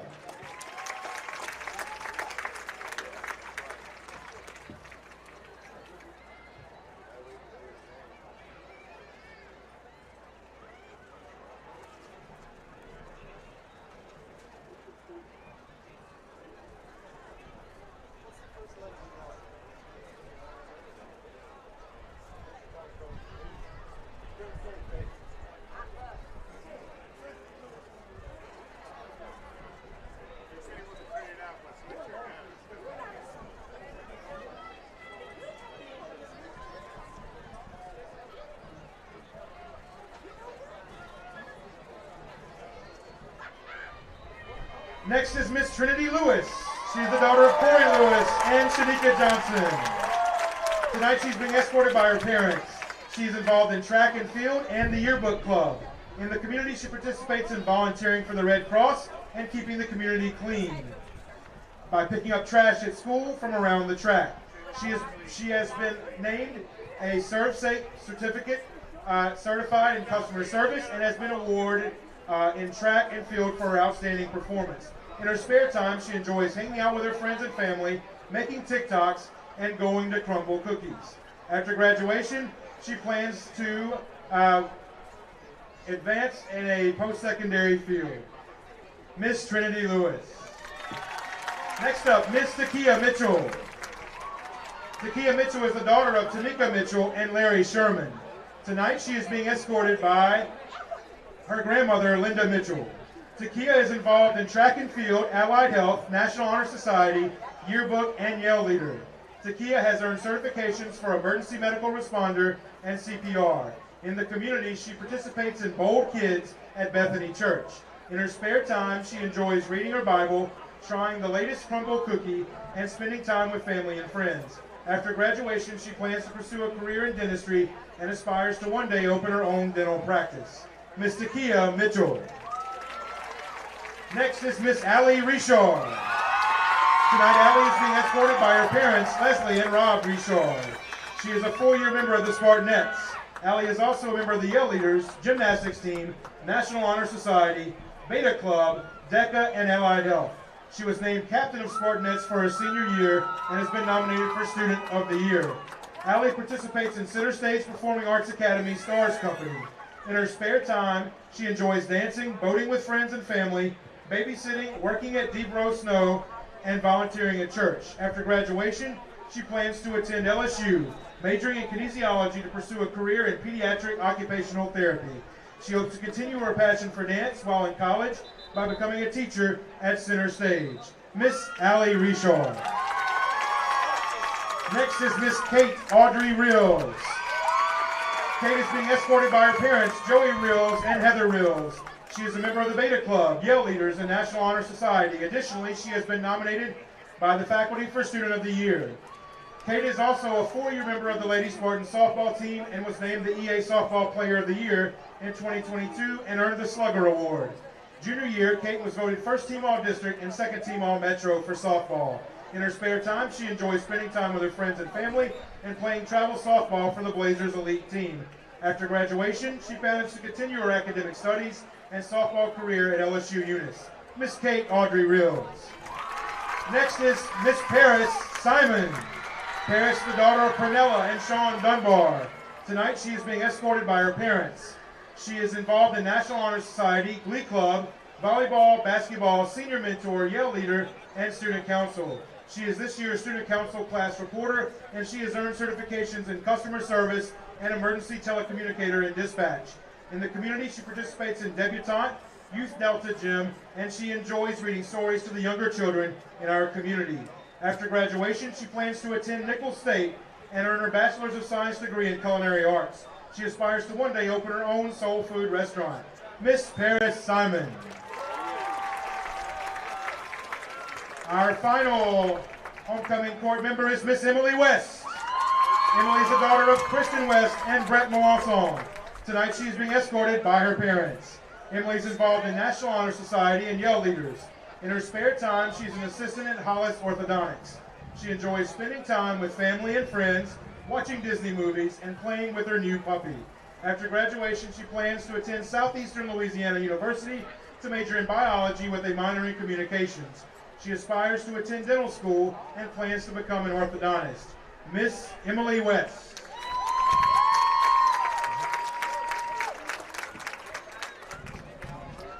Congratulations to all of our maids on the 2022 homecoming court, and now is the time we crown our queen. The queen of this year's homecoming court is Miss Kiara-Lynn Irvin. She'll be crowned by last year's queen, Miss Vaughn Harvey. Congratulations to Miss Irvin and all of our homecoming court.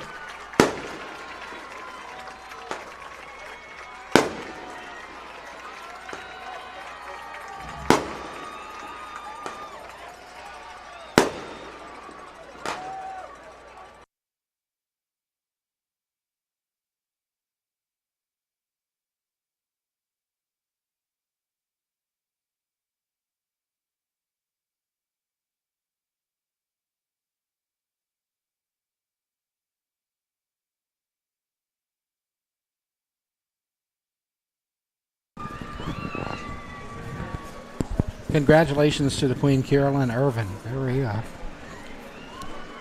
Very dramatic moment. Congratulations to her. And we are moments away from the start of the second half. But before we do that, let's talk a little bit more about the halftime stuff and the homecoming week. We're joined right now by Carrie Minge from East Ascension, teacher over here, and she's been very helpful to us over the last couple of weeks, talking about what's going on here and talking about everything that's happened. First of all, thanks for everything you've done. Oh, thanks for having me. So, the Queen here, how you feel about that? I'm very excited for Carolyn. She's actually a very sweet girl. Interestingly enough, she got a flat tire on her way to the game today and was very nervous and upset about running a little late. And I'm so excited for her because she was so gracious and sweet when she got here, and she really deserved it. And they're posing with the King right now, and it's Chris Carcese. Why don't you talk about that, too, if you can? Chris Carcese is a senior football player. He was almost unanimously voted King by the rest of the senior football team. He was the quarterback. Unfortunately, he had to have surgery over the summer and is not playing at this time, but he is not only an amazing athlete, but also an amazing student as well. So that's a big moment, and we have a presentation right here that's going on as well for some donations and things like that. Are you familiar with any of these? That's actually one of our school board members, Troy Grotro. He is retiring this year. He's actually the voice of Spartan Stadium. Yes. So they're just announcing that it is his retirement. So this is his last game to call at the stadium. Right. This is the last home game of the season, isn't it? Correct. Last 2 games are on the road. Mm-hmm. So yeah, he's been very gracious to me. Yes. Helping me out with a lot of stuff over here when I get to the games. All of y'all have done a great job helping us out with all that, and we're very grateful. So a lot of things going on this week, and we got a couple of pictures that we can share. But why don't you talk about a few of the things that have happened that make the EA homecoming experience so special? That is from the swim meet that we had this week, the big Spartan Invitational. That is one of the photos of the senior swimmers at that. And a lot of the student body went, leaders. We try and, especially most all events, but especially during homecoming week, we try to get as many people out to all of the sports, not just football. Okay, and there you go. That's pep rally last night. So we had a parade, and then we had the pep rally afterwards in the gym. And parents were invited as well, and that is where we crowned the King. And right there in that picture, they're doing the roller coaster, which is like their signature favorite thing, I would say, that the students love to do every pep rally. And usually during the game at some point, they'll do it as well. Well, the second half is going to begin. I'm going to ask you to stay here for a moment and talk about some of the other stuff, but we're going to get to the second half kickoff right now, and after this play, maybe we can get a couple more shots in, if you don't mind. Okay, no problem. All right, so we're going to get ready for the second half. Our score is 7-0. You don't have any experience with play-by-play or anything like that, right? A little bit, but not enough probably to help. Yeah, that's okay, though. We'll get here as the second half kickoff about ready to begin. So after this play, we'll take a look at a couple of other shots that we have. And a short kick, and it's taken at the 30. Dancing around, and he's got room on the outside. And tripped up at the 35, so that's Ja'Cory Mitchell on the return. So if we've got a chance right now, what are some of the other things that have been happening over here for homecoming this week at EA? That is another photograph right there from the pep rally. That is with Chris and all of the girls from court right after he was crowned. That is all of the girls right before the parade that happened last night, where they, they make the block around the school, and the community turns out, and we also have our band there and different student groups that have floats, and they throw different things like that. That is one of our coaches, Coach Brownfield, on the fire truck dressed up. Our theme yesterday was Disney, so that's where that came from. And then the parade as well. Another baseball. That's the baseball team's float. Okay, so we're going to go to 1st and 10 right here, and wrapped up after maybe a loss or perhaps no gain, so it's going to bring up second down. Any other shots we got here? Antoine handed it off to Walter Samuel. Very good. You're welcome. Oh, no, I'm going to lose my job. All right. There is, that's a picture of all of the cars that the homecoming court girls ride in. They ride in different convertibles from new to classic cars, and they decorate them, and that's some of them right there. That yellow one right there is one of my favorites. That is our swim coach, Kelly Fruget, with, I'm assuming that's a stand-em-all swimmer. Oh, yeah. That's we'll talk about the swim meet later on as in the game. You don't have to worry about those. But, yeah, that's a little run there by Foster and not much. Samuel loses his helmet. I think he's going to have to step out for a play.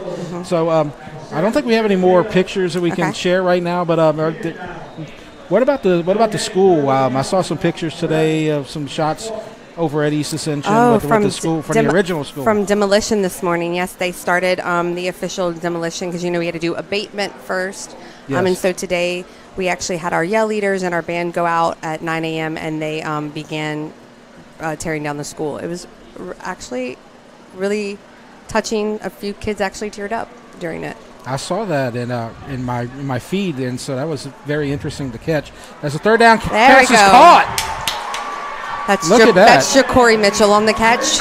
Oh, first down. I taught him, so that's one of the few of his names I know well. Oh, I tell you what. Why don't you stay here for another play? You're giving him some good luck right here. Look at the concentration as you see the replay. Yeah, knocked away, but he's able to hold on and make job. the catch. So now East Ascension can tie it right here. What do you think about the game so far? I'm thinking that we were coming back strong, hopefully in the second half. Maybe we were just kind of not expecting things or shaking some nerves off, but so far we're looking a little bit better now. Well, this is their longest drive so far of the night after that long pass. And a broken tackle to the 20, outside to the 10, to the 5.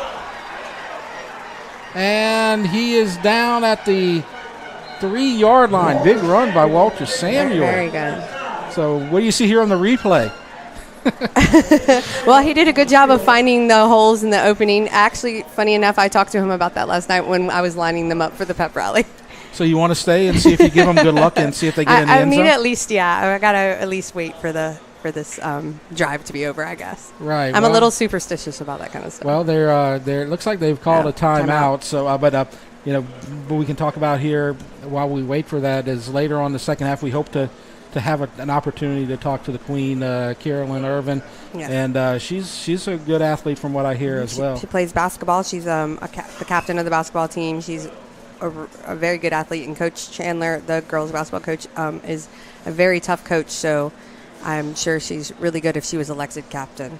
So we're about to get a first and goal here, a first opportunity of the night for East Ascension to score and tie this game. If you're the coach, what are you looking for right here? What would you call right here? You had any ideas? Or am I putting you on the spot? Yeah, you are putting me on the spot. I mean, it is first and goal, so you do. I mean, I'm kind of risky, so I would probably throw it because you still have 3 other downs to give it to Walter and punch it in. But they probably will because it's on the 3rd-yard line. They'll probably run it in. So maybe sneak. They might have Antoine do it, actually, the quarterback. He had some nice runs against Santa Maria in that game before he was injured. And he did. Last week he had one that was really good as well. Yes.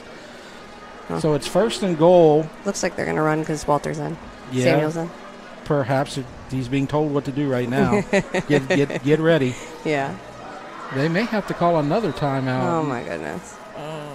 Let's see. Now, the clock is not run. The play clock has not started running. Okay. So they're still at 25, so they got a second. There we go. By the way, Carrie Minge is our guest right now from East Ascension. And there's a run by Samuel, not much. So Jeff Porsche and Carrie Minge, a little bonus coverage for this. I don't want to pull her away because she's pulling for her team to get into the end zone, but they still got 3 downs to do it. Maybe we'll have better luck on this next play. Right. So I was not able to go to the Walker game last week. Were you there for that one? I was there. I did the halftime with Coach Swacker for that one. Oh, okay. Yeah, you were right. Yeah. So yes, that was a great game. Yeah. So they were able to get the win in that one as well. Okay, second down. And a little jet sweep. Trouble, cuts inside. That's Mitchell. Yep. Doesn't get much. All right, so if you're the coach and you got to give him a little pep talk right here, what do you tell him? I'm going to be honest, though. I'm not the most pep talky of people. I was a cheer coach for the past 15 years. This is my first year not coaching cheer, and they used to joke that I was the tough mom, and then the other coach was the nicer one. So I probably would be yelling at them right now. But, maybe not. I think they could. They can't get discouraged yet. I mean, we still have a lot of game left, and oh no! And if they got score time right there. here, pass Hey, into the end zone, dropped. Oh no! Will they kick the field goal or go for a touchdown right here? That was Taj Washington. It looked like he got his hands on it, but just could not quite take it in. Good design play, yeah. Just couldn't quite get it. So Ontiveros is going to come in and try it. He's pretty consistent, right? Yeah, he's been doing pretty good this season so far. So they could cut it to 7-3 right here, and that's a big deal because a touchdown could win it if they can get another one later on in this game. It's 8:47 left to go. East Ascension trying to get on the board. Good snap. And waiting for the center. He missed it. He says they're saying he missed it. Oh. We're being told that it's no good, yes. Oh, my goodness. Oh, no. Wow. The other side of the press box is very upset about it, and Coach Lee now is looks like he's arguing with them. Yeah. So I don't know what's happening here. We better stop the or end the interview now on this note before we before people get mad at the moment. Right. But anyway, Carrie Minge. Thank you for having me. Go Spartans. Okay, thanks for coming. And now it's good. So it's good. So good job.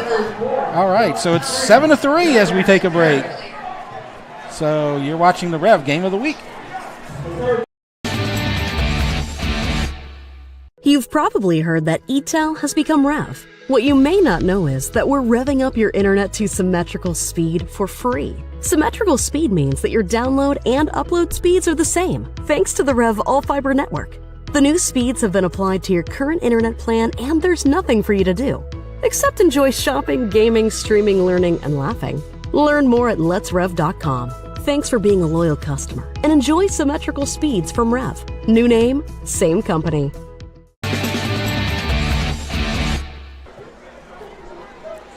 Welcome back.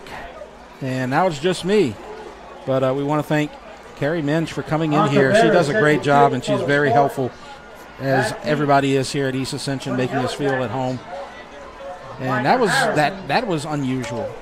The field goal was initially called no good. Coach Lee and a lot of the EA side strongly disagreed, and they reversed their decision as the kickoff now is returned to the 39-yard line, and I think a late flag has been called. Ronell Dawson on the return for the Yellow Jackets. See the flag over at the 37-yard line, so this is probably coming back a little bit. I don't know that I've ever seen that. The press box, the guys were coming to us and saying, do you have a replay? Do you have a replay? We need to see that. And we were in the middle of the debate and discussion, so we couldn't quite get it to them, but it didn't matter.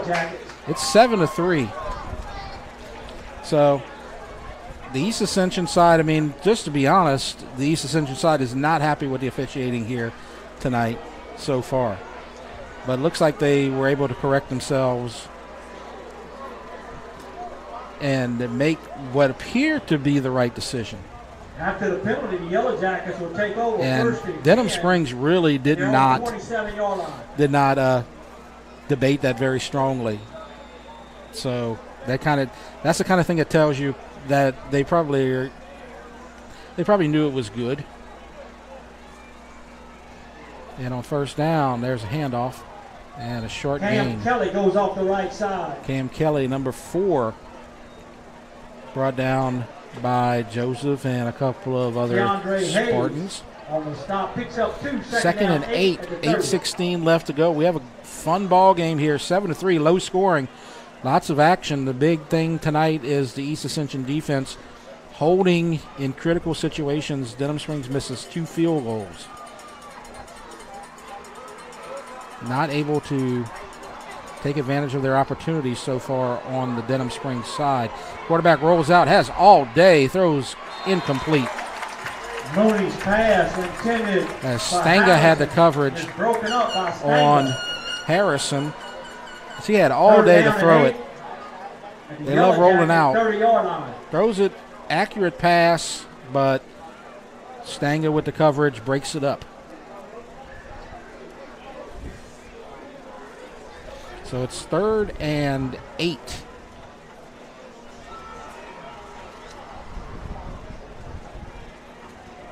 The tide may be turning a little bit. The previous drive at the end of the first half, Denham Springs was forced to punt for the first time, trying to hold them again on 3rd and long. 3 receivers right. That's where they're looking. And a little dump to the 35, and that's a 4th down. Pass is complete to number 20, Rylan Hyatt. Stop was made by number 21, Chase. As he rolls out, they like that rollout. We've seen that a lot here tonight. And that's Bouvet on the tackle. He's made, 4th and 3. he's got to be approaching close to double digits on tackles here At the tonight. Yellow Jacket 35. He's had a good job from the strong safety position. Eric set the punt for the Spartans. So Cameron Yellow Irick Jackets to back punt deep the for Spartans Denham. is Dion McGee. And now East Ascension, if they can get this punt without any problems.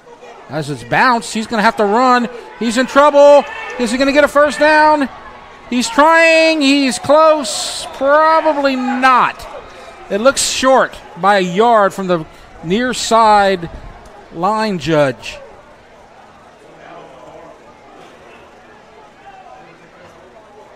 And it is an official timeout. They're going to talk about it, maybe measure. Cameron Eric on the scramble after the muff. I think he's short, but I've been wrong before. It looks like it's shy of the 38-yard line, and from the markers on the far side of the field, he has to get past the 38-yard line. I think he's about a foot short, maybe less than that, just from eyeballing it from my vantage point. I'm going to go out on a limb and say this is going to be East Ascension ball.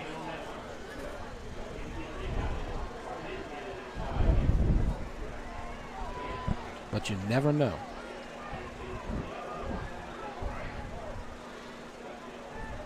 Stretch. And he got a first down. How did that happen? That's not gonna give the officials any new friends on the East Ascension side. Let's see where he's down. 1st and 10 for the Yellow Jackets. It looks like it's a pretty good spot. 38. I know some of the people aren't going to agree with that. It looks like he stretched out before his knee was down.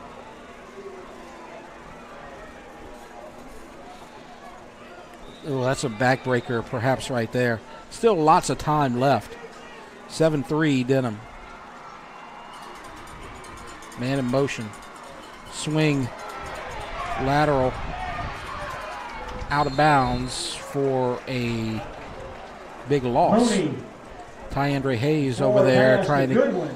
tackle By Walker. Andrew Goodwin. Loses about 3. 2nd down, 13. Actually, that was Anthony Coleman. The Yellow Jacket 35.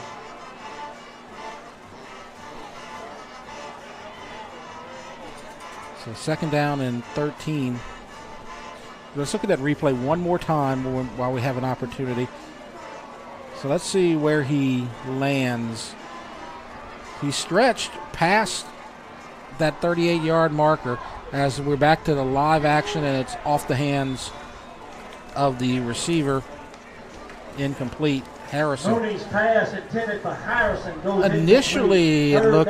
it looked like it may not have been a good spot, but the stretch made it closer than it probably should have been. But what confused me was the chains were past the 38-yard line and the ball was shy of the 38-yard line, but when they stretched out the chains on the field, it was right on the 38-yard line.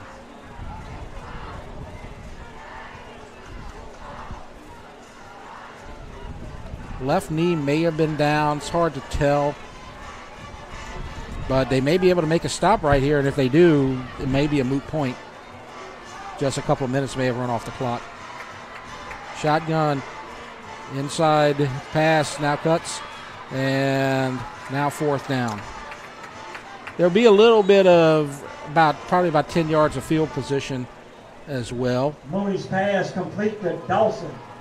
As a catch made Brings up 4th by down Lionel for the Dawson. Yellow Jackets. 4th And about 5 Coleman for the Yellow comes in and Jackets. cleans up at the And end. they're on 43 As we're yard approaching line. the halfway point of the third quarter, 7-3. Jeff Porsche with you. McZeal Homecoming back night. deep for the Spartans. Eric set the punt for the Yellow Jackets.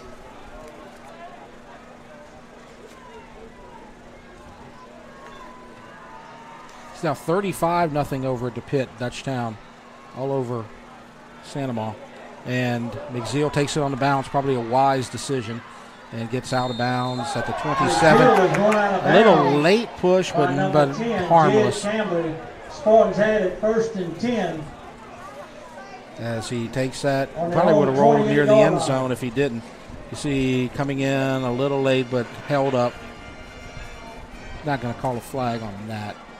Attention, Andrea Stein. Andrea Stein. We have a credit It card. would have for you here in needed the a little press box. more, Andrea more Stein. push right there to merit a penalty, most probably.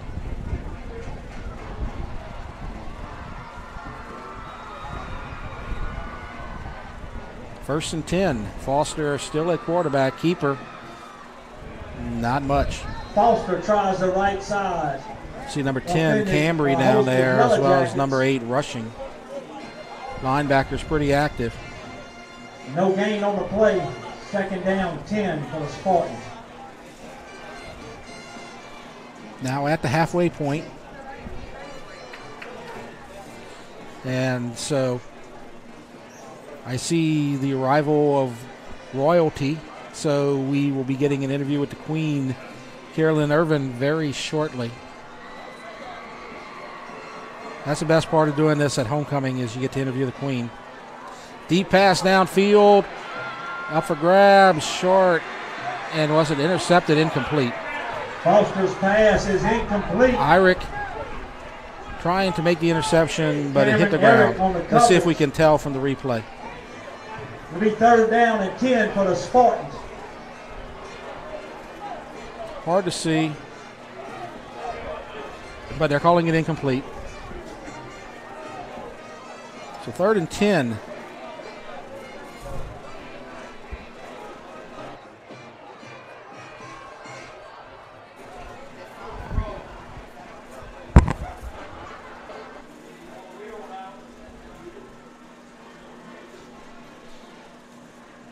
So shotgun, deep pass, and incomplete.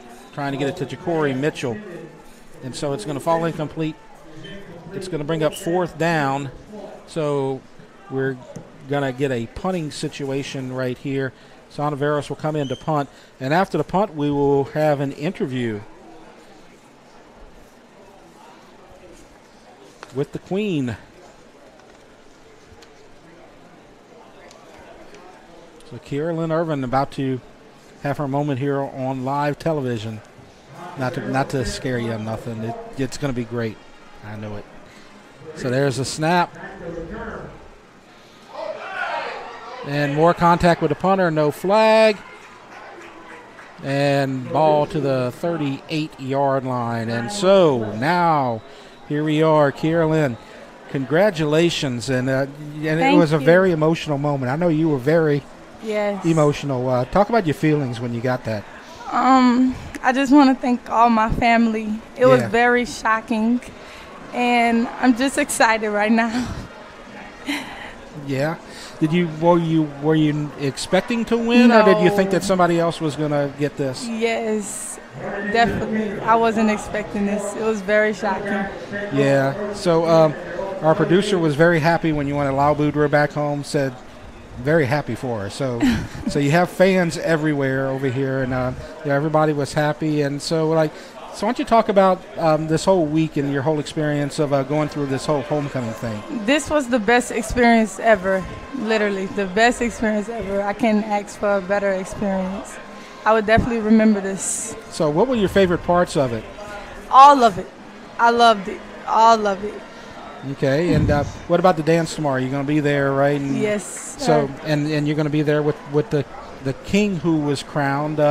So do you know him? Are you guys friends Yes, or sir. anything? So what do you think about him being crowned the king? It's well deserved. All right, so it's a first down and a little short gain. You've been watching the game at all? Yes, sir. I know you're an athlete, so like you probably are into football, right? A little Yes, bit. sir. So what do you think about the game so far? We need 4 more points. They gonna get them though. Yeah, all they have to do is get one touchdown here, and they've been doing a believe better in job them. on defense. The defense, they could have given up a lot of points, but they've been able to stop them a lot here tonight, right? Yes, I believe in them. Yeah. So we're talking about you being an athlete. You play for the basketball team, right? Yes, talk sir. Talk about all of that type of stuff. So this upcoming season, this is my last season, of course. I'm excited. Hope there's bigger plans this year. So just wait to see. Yeah. So y'all are expecting to have a good season this year? Yes, sir. We're working towards it. All right. So what else do you do here on campus? What are some other things that you enjoy doing? I'm in National Honor Society, Okay. DECA, and I just enjoy being a Spartan. I really do. And I want to give a shout out to all the girls on the court. They were all beautiful. Yes, they were.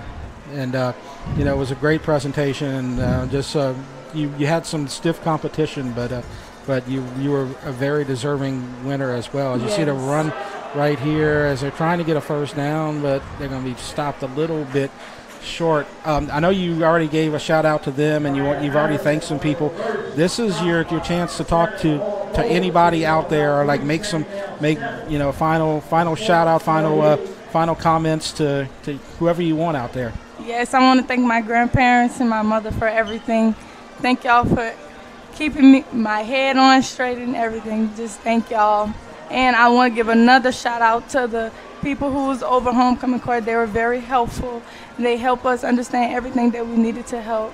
They was there every moment. And I also want to thank the girls that was also on the court. Anytime that we needed something, they was also there. I just want to thank everybody, and I appreciate everything. So, looks like it's going to a good stop there for East Ascension. Let one or two final questions. Why don't you talk about your future? Like, what are your plans beyond East Ascension? After I graduate, I'm planning to be a civil engineer. I'm planning to major in civil engineering at Xavier University. Oh, okay. In New Orleans, right? Yes, sir. Absolutely. Well, Carolyn Irvin, it's been wonderful, and you got a lot of grace. I know you're nervous. I know you're scared, but you're holding up really well, and you've done a good job. Let's see if we can get a stop right here on this play as there's pressure. There you go. We've had the teacher, Carrie had some good luck when she was out here, and now you're out here and you made a stop. So both of y'all did a good job out here tonight helping the Spartans. And again, Carolyn Irvin, the 2022 homecoming queen at East Ascension High School. Thank you so much for taking some time and talking to us. All right. So it's going to bring up fourth down. And that's always one of my favorite parts is talking to the winners and giving them their opportunity to thank everybody and talk about some of the things that they experience here. And there you go, Carolyn Irvin from East Ascension High School, the 2022 homecoming queen. And the punt. And this time another wise decision by Deron McZeal as they take the touchback. And so it'll be first and 10 for East Ascension. This game has kind of settled down after a strong offensive performance in the first half by Denham Springs. The East Ascension defense, after those 4 drives, one of them started with goal to go because of an interception. The East Ascension defense playing much better here. First and 10. And bouncing around is Walter Samuel, getting a little bit down at the bottom of the pile. Big number 72, Porter Gibson, senior D-line. Walter Samuel up the middle was stopped by makes the tackle Gibson after Porter. a 3-yard gain. Picks up 3, second down, 7. 2:59 left to go, third quarter. Denham Springs 7, East Ascension 3. Now 42-0 over at the pit. Dutchtown just on fire here tonight, apparently. Looks like they're going to move to 3-0 in district play.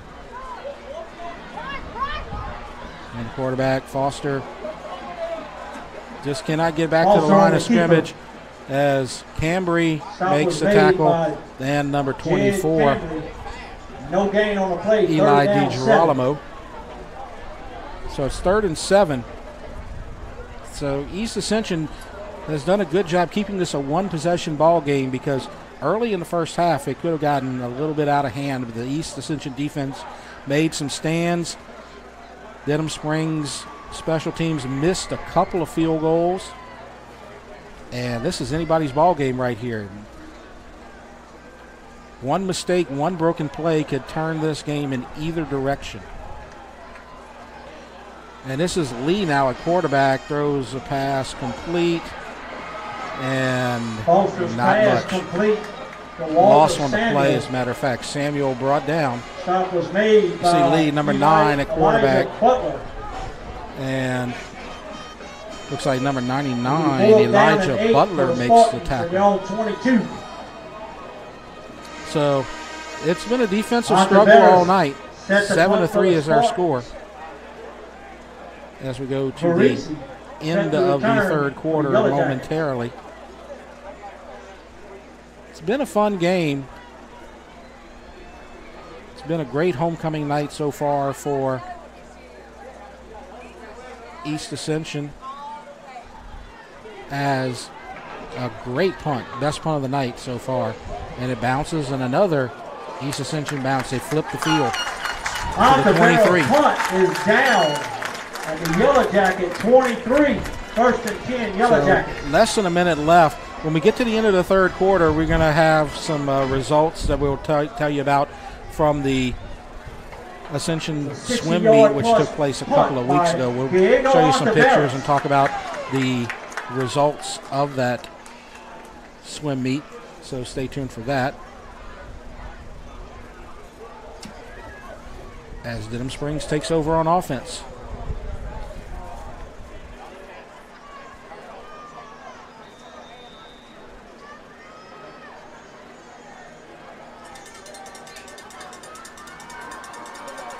First and 10. Handoff. Big hole. But closed in a hurry. Hard tackle. McNeely goes off the right side. That's Stanga, I believe. Stanga on the stop. That's a hard tackle by Tanner Stanga. Look at that.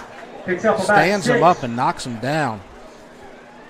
6-yard gain, still good yardage on the play. Second down 3 for Yellow Jackets. 2nd and 4. Your own 30-yard line. We'll call it 3.5 on what could be the final play of the third quarter.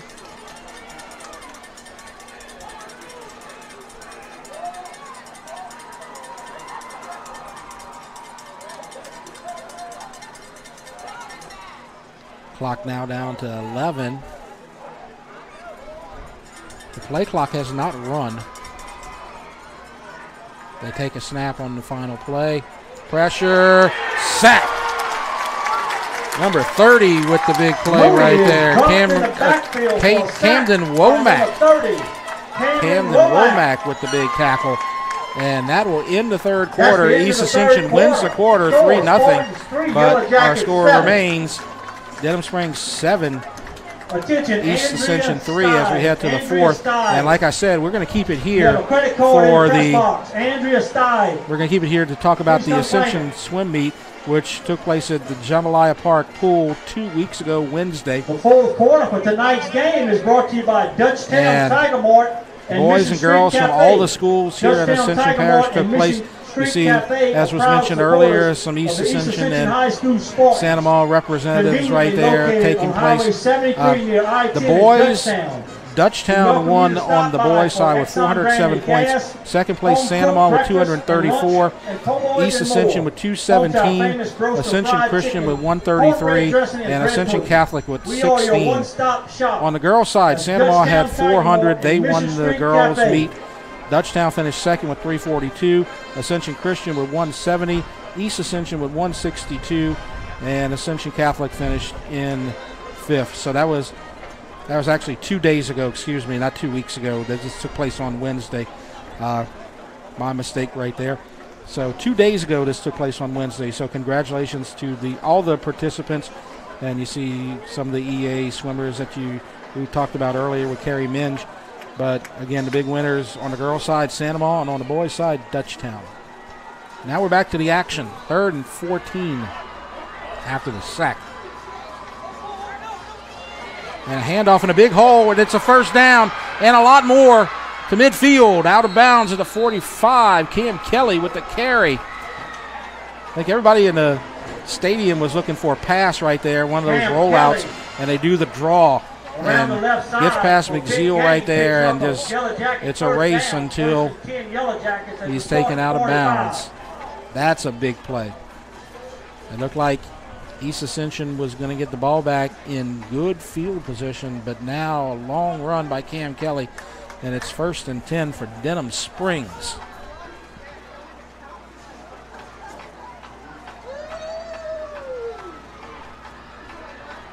Handoff up the middle. And a late flag comes down. Kelly with the carry. This is in holding territory. This one may be called back. Or maybe not. Denham Springs is pointing to East Ascension. Maybe they got a face mask. They're marking it off against the Spartans. It's going to be a 5-yard penalty from the end of the play. Incidental face mask against the Spartans. So it is a face mask. Gives Denham a first down. 1st and 10 Yellow Jackets at the Spartan 35. So now 1st and 10 for Denham. Trying to make it a 2-possession game. Another touchdown would make it a 2-possession game. 11:36 left to go. 7-3 Denham Springs. Jeff Porsche with you at Spartan Stadium. First down. And Kelly gets outside. And it's finally taken out of bounds by McZeal. Cam Kelly scrambles around the left side. But he gets good yardage. Let's see the spot. It's going to be short. It's going to be 2nd and 4, gain of 6 on the play. Picks up about 6. It'll be 2nd down 4 for the Yellow Jackets. The Spartan 29. So 2nd and 4. Now we see McNeely coming in the game, joining Mooney in the backfield. And this is McNeely. Big hole, first down. McNeely goes down off to the left side for Yellow Jacket, first down. Denham Springs approaching the red zone for the 4th time here tonight.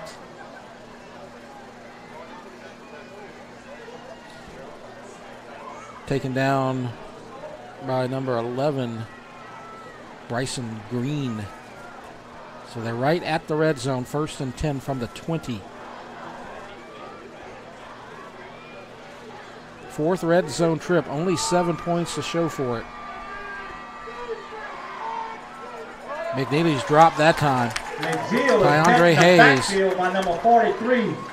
Keandre Hayes loses about 3. 2nd down 13. Uncovered, drops him for a 3-yard loss. 42, Gators Let's look at the 0. replay. And he's just met by 2 or 3 of them. You see Coleman and Joseph right there as well. I'll make that number 56, Howard. So loss of 3. 2nd and 13 for Denham Springs. And this is what we've seen. Once the field gets shorter, East Ascension's defense gets stronger. Shotgun, looking right, throws, dump, complete. Breaks a tackle and gets about 8. Micah Harrison on the reception. Mooney's pass and I believe that's Coleman on the tackle. Stop was made by Lamar Bolden. As he goes downfield and make that to Darius Walker 5. with the tackle, number 14. And the Spartan 15. So it's 3rd and we'll call it a long 5. Need to get to the 10 for a first down.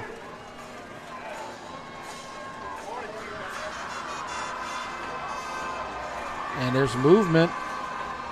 And McNeely's going to be dropped for a loss. Looked like there was movement on the lines. McNeely. No flag thrown. Tries to go around the right side, defend the backfield by Womack. And it's fourth down. And also Coleman on the stop. Fourth down and about 6 to go. Coleman and Womack on the tackle, 4th and 6. And another field goal attempt. And you see the words of encouragement there. The snaps have been problematic here. Caleb LeBlanc set for the field goal. LeBlanc to kick a field goal from the right hash. 33-yard attempt.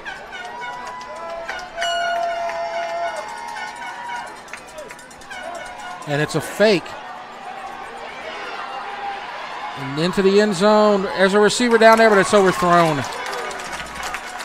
East Ascension dodges another bullet. I'm not sure that if that was by design or because it was a low snap. The snap still had some problems, but the holder grabbed it very quickly. I don't know if we have a replay on that or not. First and 10 at their own 16-yard line. It's going to be first down for East Ascension. So that's 4 red zone trips and 7 points. Not a very efficient offense here tonight for Denham Springs. Very effective, but not efficient. Handoff, not much. Samuel just not finding the holes tonight. Strong defensive performance. We haven't mentioned Denham Springs' defense very much, but they have done a really good job. Got to give them a lot of credit, as you got a very senior-laden defense here from Denham Springs, as you have 1, 2, 3, 4, 5, 6 senior starters on this Denham Springs defense. They've done a great job here tonight, keeping East Ascension out the end zone. And on second down, Lee's pass is incomplete, trying to get it to Ja'Cory Mitchell. And it was high. East Ascension has not had trouble scoring lately. They got 28 a week ago, got 2 weeks ago, got 45 last week. But this Denham Springs defensive unit, give them all the credit in the world for what they've done here tonight, keeping them out the end zone so far after almost 3.5 quarters. Shotgun, whistle, and that's a late hit. That'll be a flag. That's an unnecessary roughness call. The whistle had blown. The play was dead. May not have hurt it. So they may get a first down out of that. Little discussion between the officials. We'll see how this sorts out.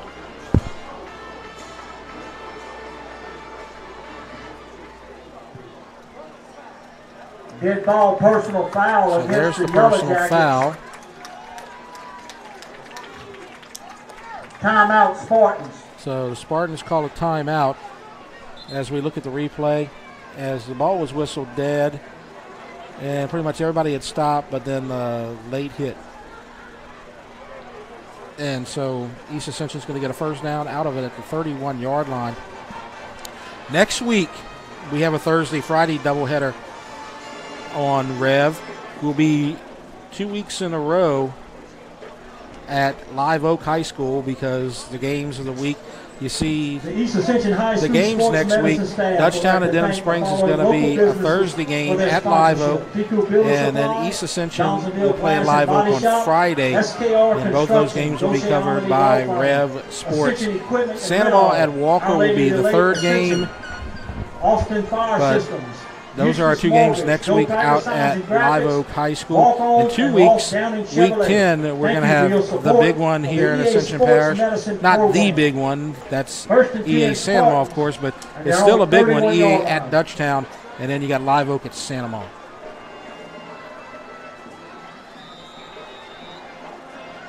First and 10, Lee now at quarterback. We've seen him after the third quarter into the fourth. Antoine Foster on the bench right now. This is not unusual. They have two quarterbacks. And a quick inside screen and incomplete. Tried to get it to Brennan Thompson. There was contact. Pass had already gone past the receiver. So Brennan Thompson goes. So you see the replay. Second down, and 10. The ball was not catchable, and the coverage by Clark and contact after the incompletion. Second and 10. The Spartans trying to get the win. They need a long drive here. Second down, and a broken tackle, cuts outside, and Samuel gets into Denham Springs territory, first down. The right side. And a late flag. This may be 15 more. Let's see the call. The flag on the play.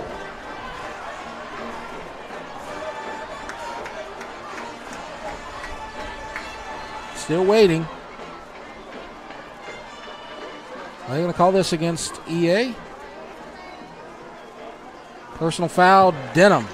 Yellow Jackets are penalized. So 15 yards. Unnecessary 15-yard penalty tacked on to the long After the Walter penalty, Samuel it'll be run. First and 10 for the Spartans. At the And Yellow you see Jackets, good broken tackles right 37. there. And escorted out of bounds, maybe a little strongly. First and 10 from the 36.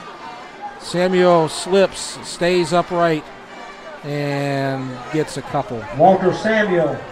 They're saying Off the right that side. Denham recovered a fumble, but the ball appears to be whistled dead.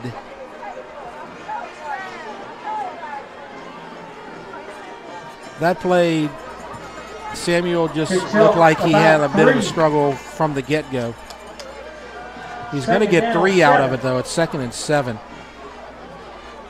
And now you see both quarterbacks in the game, Lee and Foster. So Foster will be the running back, I believe, in this set. And a quick pass, and it's low and incomplete. Brennan Thompson trying to make the catch, intended for Thompson is but incomplete. just too low, and it's 3rd down and 7. 6:14 left to go in this game. This is definitely 2-down territory. Denham Springs scored late in the second to make it 7-0 on a touchdown after an interception. East Ascension took the opening drive of the second half and got inside the 5, but were forced to kick a field goal, and that's where we stand right now, 7-3, halfway through the fourth. And there's Foster, and he gets about half of it. Antoine Foster goes off the left It's going side. to bring up 4th down. So he needed about 7, got about It'll be 3. 4th down and about 5 yards to go for the Spartans at the Yellow Jacket It's going 31. to be 4th and 5 according to the spot at the 31. 4th and exactly 5, now inside of 6 minutes. More than halfway through this final quarter, 7-3. Very suspenseful game here tonight.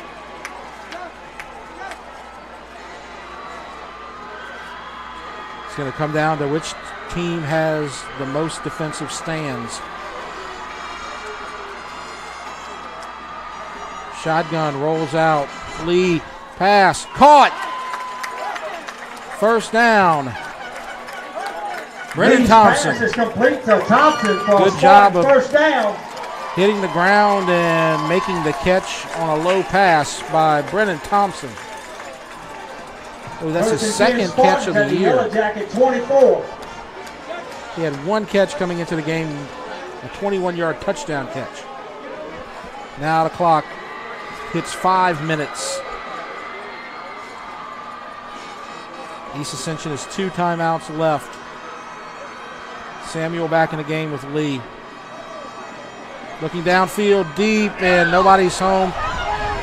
Went down the middle on a seam route, but Jupiter went outside for a fade to the corner of the end zone. So it looks like most likely a miscommunication. You see Jupiter, probably the intended receiver. Post or a seam right there, but went in the opposite direction. Clock stops 4:48. And there's Samuel. Big hole. 15. 13 on the ground, recovered by Thompson. And where the ball, Samuel goes off the where right the ball side, was picks up a recovered, first down. that is right at the first down marker. First down, East Ascension. Kind of tackled from behind there by Butler, but that may have caused him to lose the ball, but it was recovered. Brennan Thompson in the right place at the right time. 4:28. East Ascension trying to win on homecoming night. Man in motion. Movement, no flag, and now a flag. Denham Springs was lobbying for a false start. And that's what they're going to get. False start against the Spartans. So 5-yard penalty.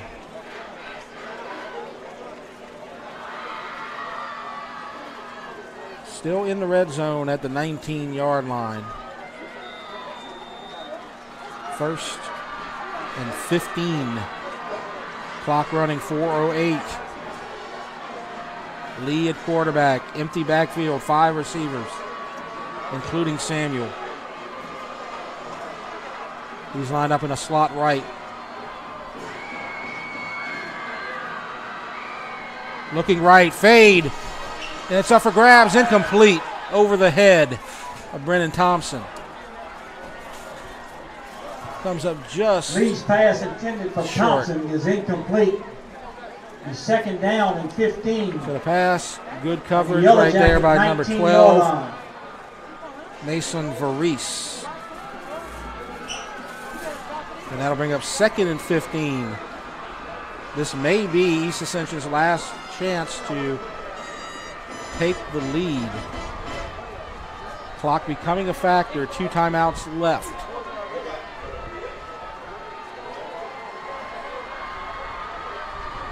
Man in motion. There's Samuel. Big hole to the 10. Walter Samuel goes off the left side. 10. And it's picks up about 3rd 10 and yards. 5. It's 3rd down and 5 at the 10. Found that hole in the burst. And is taken down. Shoestring tackle by number 32. Rancher Miller. From his safety position. It's going to be 3rd and 6 after the spot. Samuel and Lee in the backfield. Keeper rolls out. Caught. 5. Near the end zone. Out at the 2. With 3:08 left to go, it's 1st and goal. Lee's pass intended for Jupiter is complete. So Jupiter makes a catch. Rolls 1st out. and goal for the Spartans. Well-designed play right there. Pushed out by a couple of at the 2 Yellow yard line. Jackets. And East Ascension 2 yards away from taking the lead.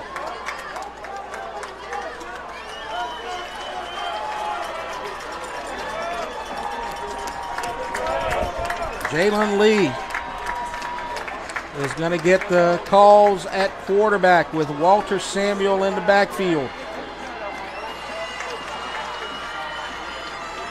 Samuel stopped Walter near Samuel the goal goes line, off the right side. down to the 1. The 2nd goal just It's inside like the 32 down there. Miller, 99 Butler, first contact. Clock running. East Ascension in no hurry.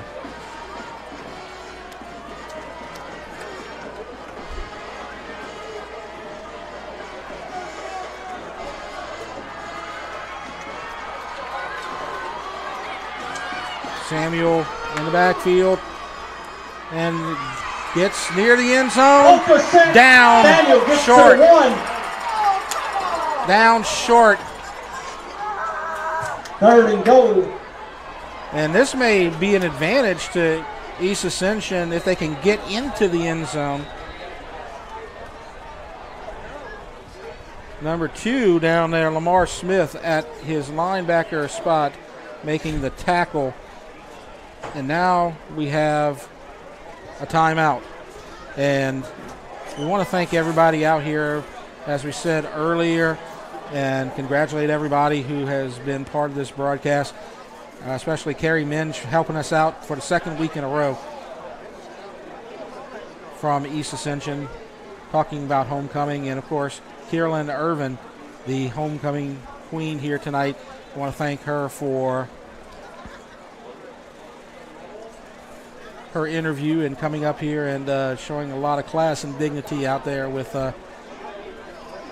in a very emotional moment as she was crowned the 2022 homecoming queen. It looks like this may be an injury timeout. There's a player still down at the goal line for East Ascension. You can see him in that corner. We're going to keep it here. Don't want to miss any of the action. We can kind of tell you what's at stake here while we wait. The winner will move to 3-0 in district and will stay in first place. Walter Samuel shaking up on the Samuel's play. the injured player, and it looks like he's out for a little bit. The winner moves to 3-0 in district. Dutchtown is going to move to 3-0 in district. They were up 42-0 last we heard. So after tonight, starting tonight, there was a 3-way tie. Tonight, there will be a 2-way tie. And Foster trying to get in. What's going on? Not sure. There's no touchdown called. I don't know if there was a play called even. Timeout may have been called.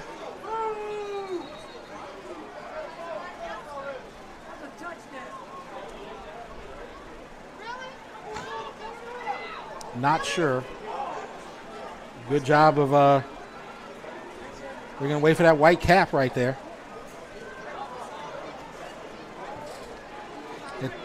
It's still marked as 3rd down. That'll give us a chance to tell you the backfield is Nigel Murphy replacing Walter Samuel.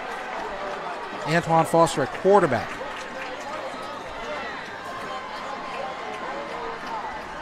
Tight formation. Up the middle. Touchdown, East Ascension. Quarterback sneak for Spartan. Touchdown. Antoine Foster on the quarterback keeper. And East Ascension has their first lead of the night, 9-7. As the officials call a timeout before the extra point, as you see a good push from behind there by Nigel Murphy, who came in to replace Walter Samuel. So the clock is stopped at 2:08. So Denham Springs will have plenty of time with 3 timeouts remaining to tie or win this game. But East Ascension has taken their first lead of the night, trying to remain in first place in District 5-5A. Ontiveros to kick. It's up. And that's important. It's good. And it's 10-7, and we'll break right now. You're watching the Rev Game of the Week.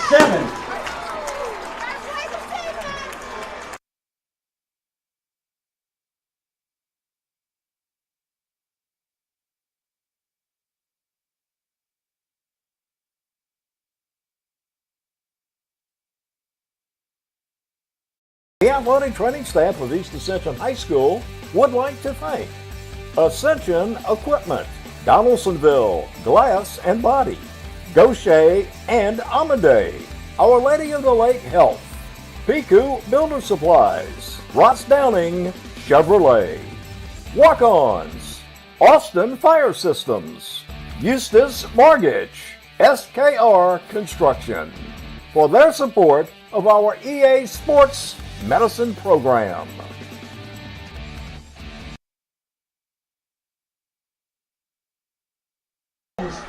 And we're back. It's 10-7. East Ascension first lead of the night. Deep kick taken short of the end zone. He has to take it out. Hit hard at the 15-yard line. Returned by Lionel Dawson. Let's look at the replay. He got it at the 2. He had to take it out. That's number 4, Bryce Harkless. Elias on the stop for the Spartans. Harkless with the tackle. Yellow Jackets will take over. It'll be 1st and 10. 85 yards from a victory for and their own 13-yard Denham line. Springs. And a whole lot at stake here. A chance to remain unbeaten in district. And even more importantly, a chance to move up in the power ratings. Postseason only a couple of weeks away now. Quarterback, shotgun, trips. We're going to credit that one to Camden Womack. Mooney gets tripped up in the backfield by Sidney Joseph. Loses about 4, maybe 5. It'll be 2nd down and 14. It's going to be 2nd down and for the Yellow Jackets in their own 9-yard line. Shotgun.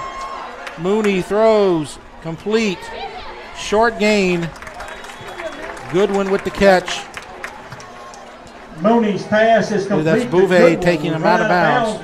Bouvet. It'll be 3rd down and 9. And it is. For the Yellow Jackets. With help from Walker. And their own 14-yard line. 3rd and 9. They got to get to the 24 for a 1st down. Or just shy of the 24. Clock's at 1:33. 3 timeouts remaining.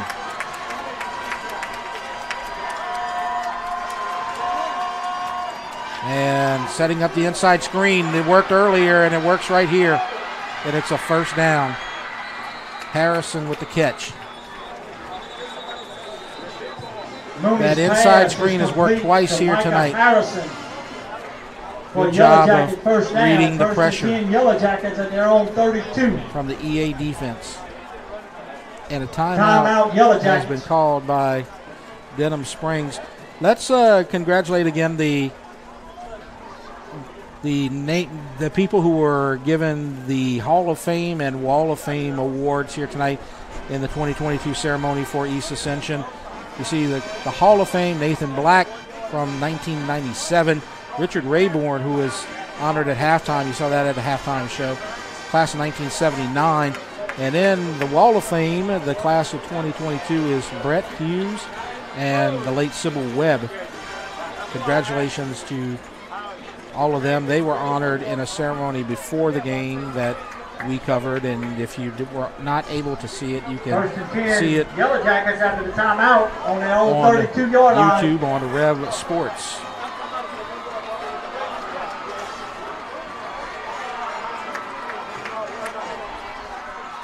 And a pass downfield, incomplete. Contact, but no flag. Mooney's pass intended for McNeely. Goes incomplete.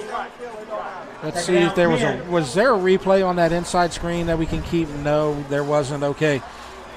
There may have been a ineligible player downfield on the Denham Springs side that the officials may have missed. We can't get verification of that. We'll just have to go back later on your own. 1:20 left to go. And a handoff inside. This worked earlier, and it works again to the 45. McNeely. Denham Springs not going down around the left without side. A fight. And it's 1st and 10 approaching midfield. Hayes picks up Yellow Jackets 1st down. 1st and 10 Yellow Jackets at their own 45. And now the quarterback Mooney rolls out. Downfield, 1st down. Micah Harrison. Mooney's pass complete to Harrison, folks. And that'll stop the clock with Yellow 102. Jackets first down. First and 10 Yellow Jackets at the Spartan 44.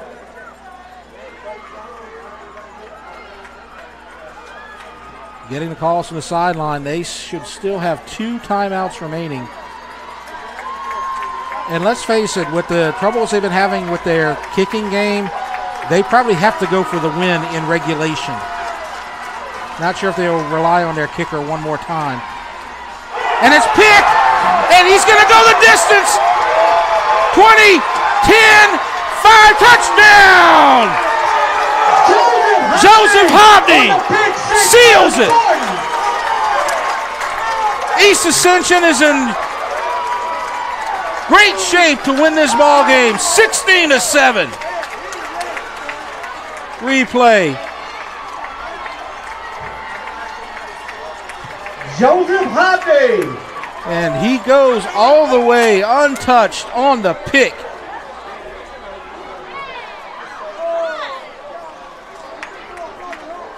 For the first 46 minutes, East Ascension could not get in the end zone. In the last minute and 10, they got in there twice.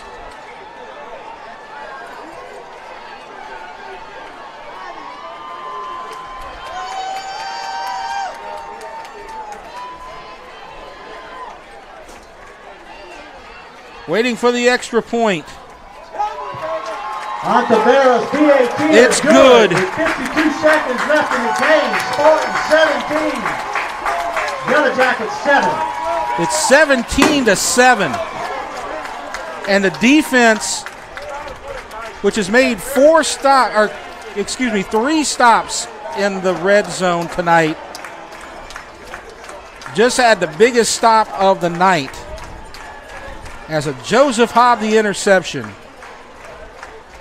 may have just given East Ascension a victory. The story of most of the night has been Denham Springs on offense has been able to move the ball very effectively. Set to kick for the Spartans. But once they got into the red zone, Dawson it was a different story. and Harrison backbeat for the Yellow Jackets. 3 field goal attempts, unsuccessful. Only 7 points to show for it. And now 2 late scores, and East Ascension is in control.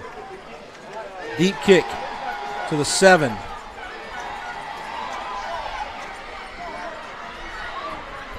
And to the 25, so they have to go the distance and then recover an onside kick. Dawson on the return for the Yellow 44 Jackets. seconds left. 2 times. That's going to be near impossible, but First and 10 strange Yellow things Jackets. happen in high school football sometimes. And they're on 27. If Denham Springs cannot come back, they'll have to right the ship next week on Thursday night against Dutchtown, who is going to move to 3-0 in district. So they got a tough one next week as well, as Dutchtown just rolled over Sandoval over at the pit here tonight. Dutchtown on a 5-game winning streak going into that game, and that's the team right now that nobody wants to play. Ever since they moved Pearson Pyron to quarterback, and they've been able to get A.K. Burrell and Gary Dukes and Pyron rolling, they've been in great shape. And it's nearly picked again. Trying to get it to Kelly. For Kelly is incomplete. And Hayes nearly got it off the carom with 40 seconds left. And if you want to look even further down the road, it looks like, regardless of the Denham Springs Dutchtown outcome next week, a district title will be at stake at Dutchtown in Week 10 as Dutchtown takes on East Ascension. So we've got some big games on Rev coming up in the next 2 weeks. And Mooney goes out of bounds, but precious time ticking off the clock, 34 seconds left to go. It'll be third down. Denham Springs has to be stunned. Their offense moved at will between the 20s tonight. Yellow Jacket 33. And they trail 17-7. 4 red zones, 7 points.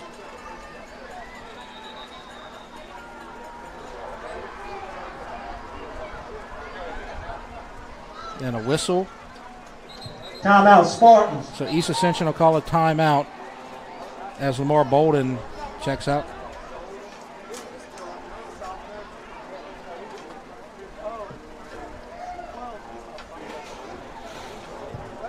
Looks like they're ready. It was just an injury timeout. It looked like Bolden needed to get to the sideline.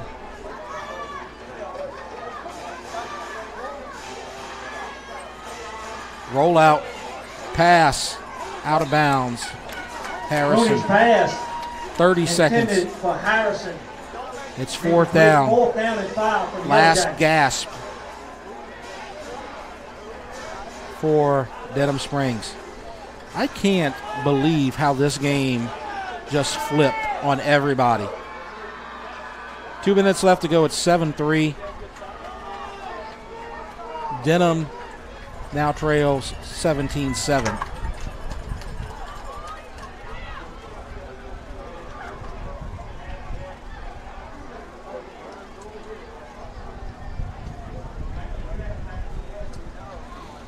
And a pass knocked away, and it's all over but the kneeling now. Turnover on downs.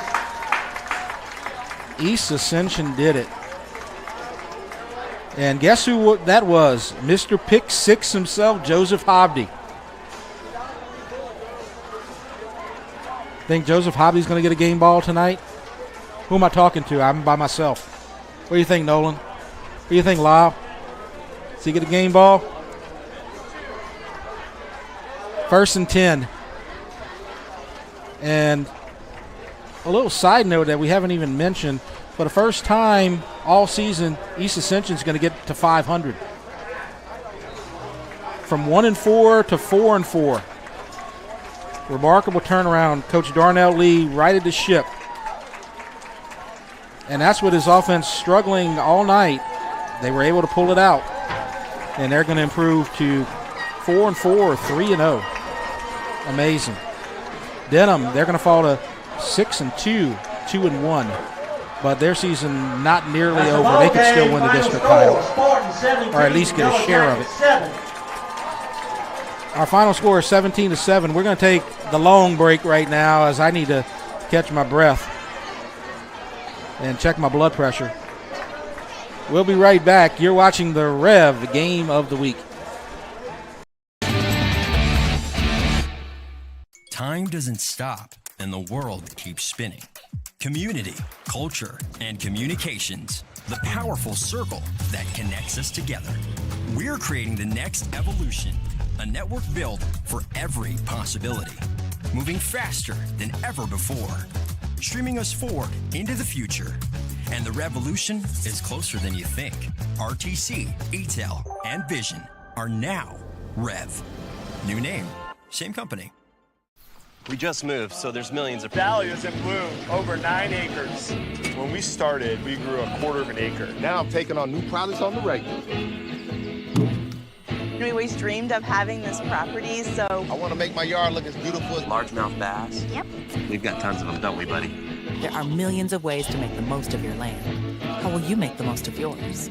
Come see us at Ascension Equipment for John Deere sales and service. Save more today and mow tomorrow.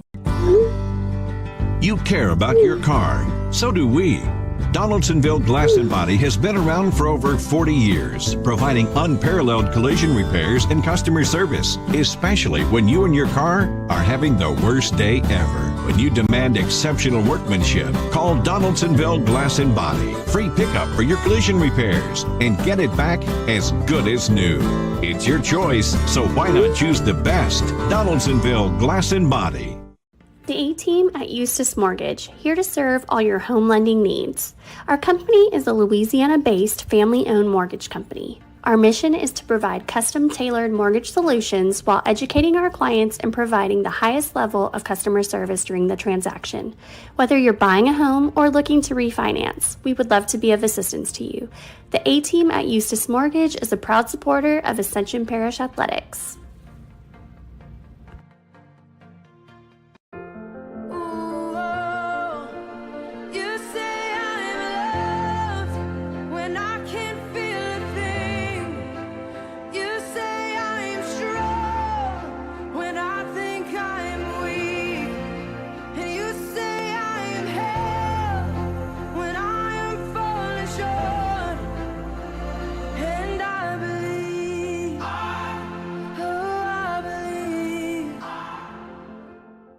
Piku Builder Supply, your one-stop lumberyard, provides an extensive selection of quality building supplies for your new construction and remodeling. We offer computer-aided estimating of your building and remodeling plans, as well as blueprint copies. From humble beginnings to becoming the industry leader in Gonzales and beyond, Piku proudly supports our local community because we believe in giving back to those who have had a hand in our success.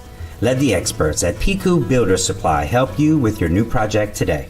Cash for your car. The Ross Downing Buick GMC Buying Center wants to buy your car. It's fast, easy, and fair. No matter what make, no matter what model, no matter what mileage. The Ross Downing Buick GMC Buying Center wants it. And we'll pay you cash for it, even if you don't buy from us. It's the Ross Downing Buick GMC Buying Center in Gonzales. Cash for your car at the Ross Downing Buick GMC Buying Center in Gonzales.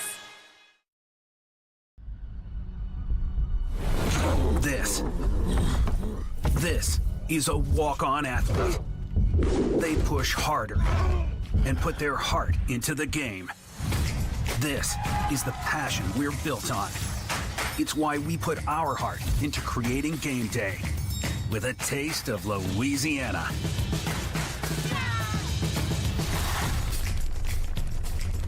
Walk-ons, we live for this. And we're back.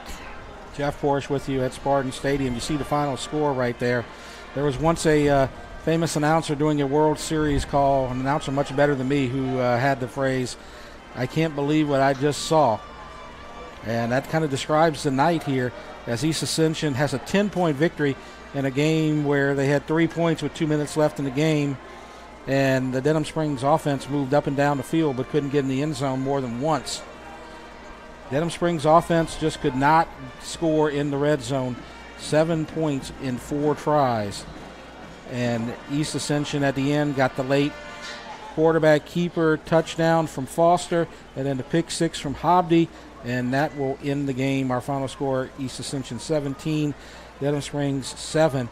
So in 2 weeks, East Ascension and Dutchtown will be playing for perhaps a district title. Next week, Denham Springs will play Dutchtown in a must-win now, as East Ascension and Dutchtown are both 3-0 in district, and Denham Springs falls to 2-1. They're not out of it by any stretch, but they have to beat Dutchtown next week or they will be. So that's going to wrap up our broadcast. Before we go, I want to congratulate East Ascension on a victory and congratulate them on a very successful homecoming. Congratulations to homecoming queen Carolyn Irvin. And thank you for the interview, and you did a great job, and we're glad to have you.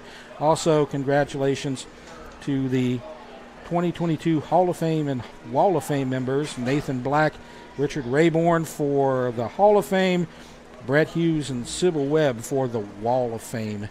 So that's going to do it for tonight. East Ascension in a very dramatic win, 17-7 on homecoming night against Denham Springs. That's going to do it.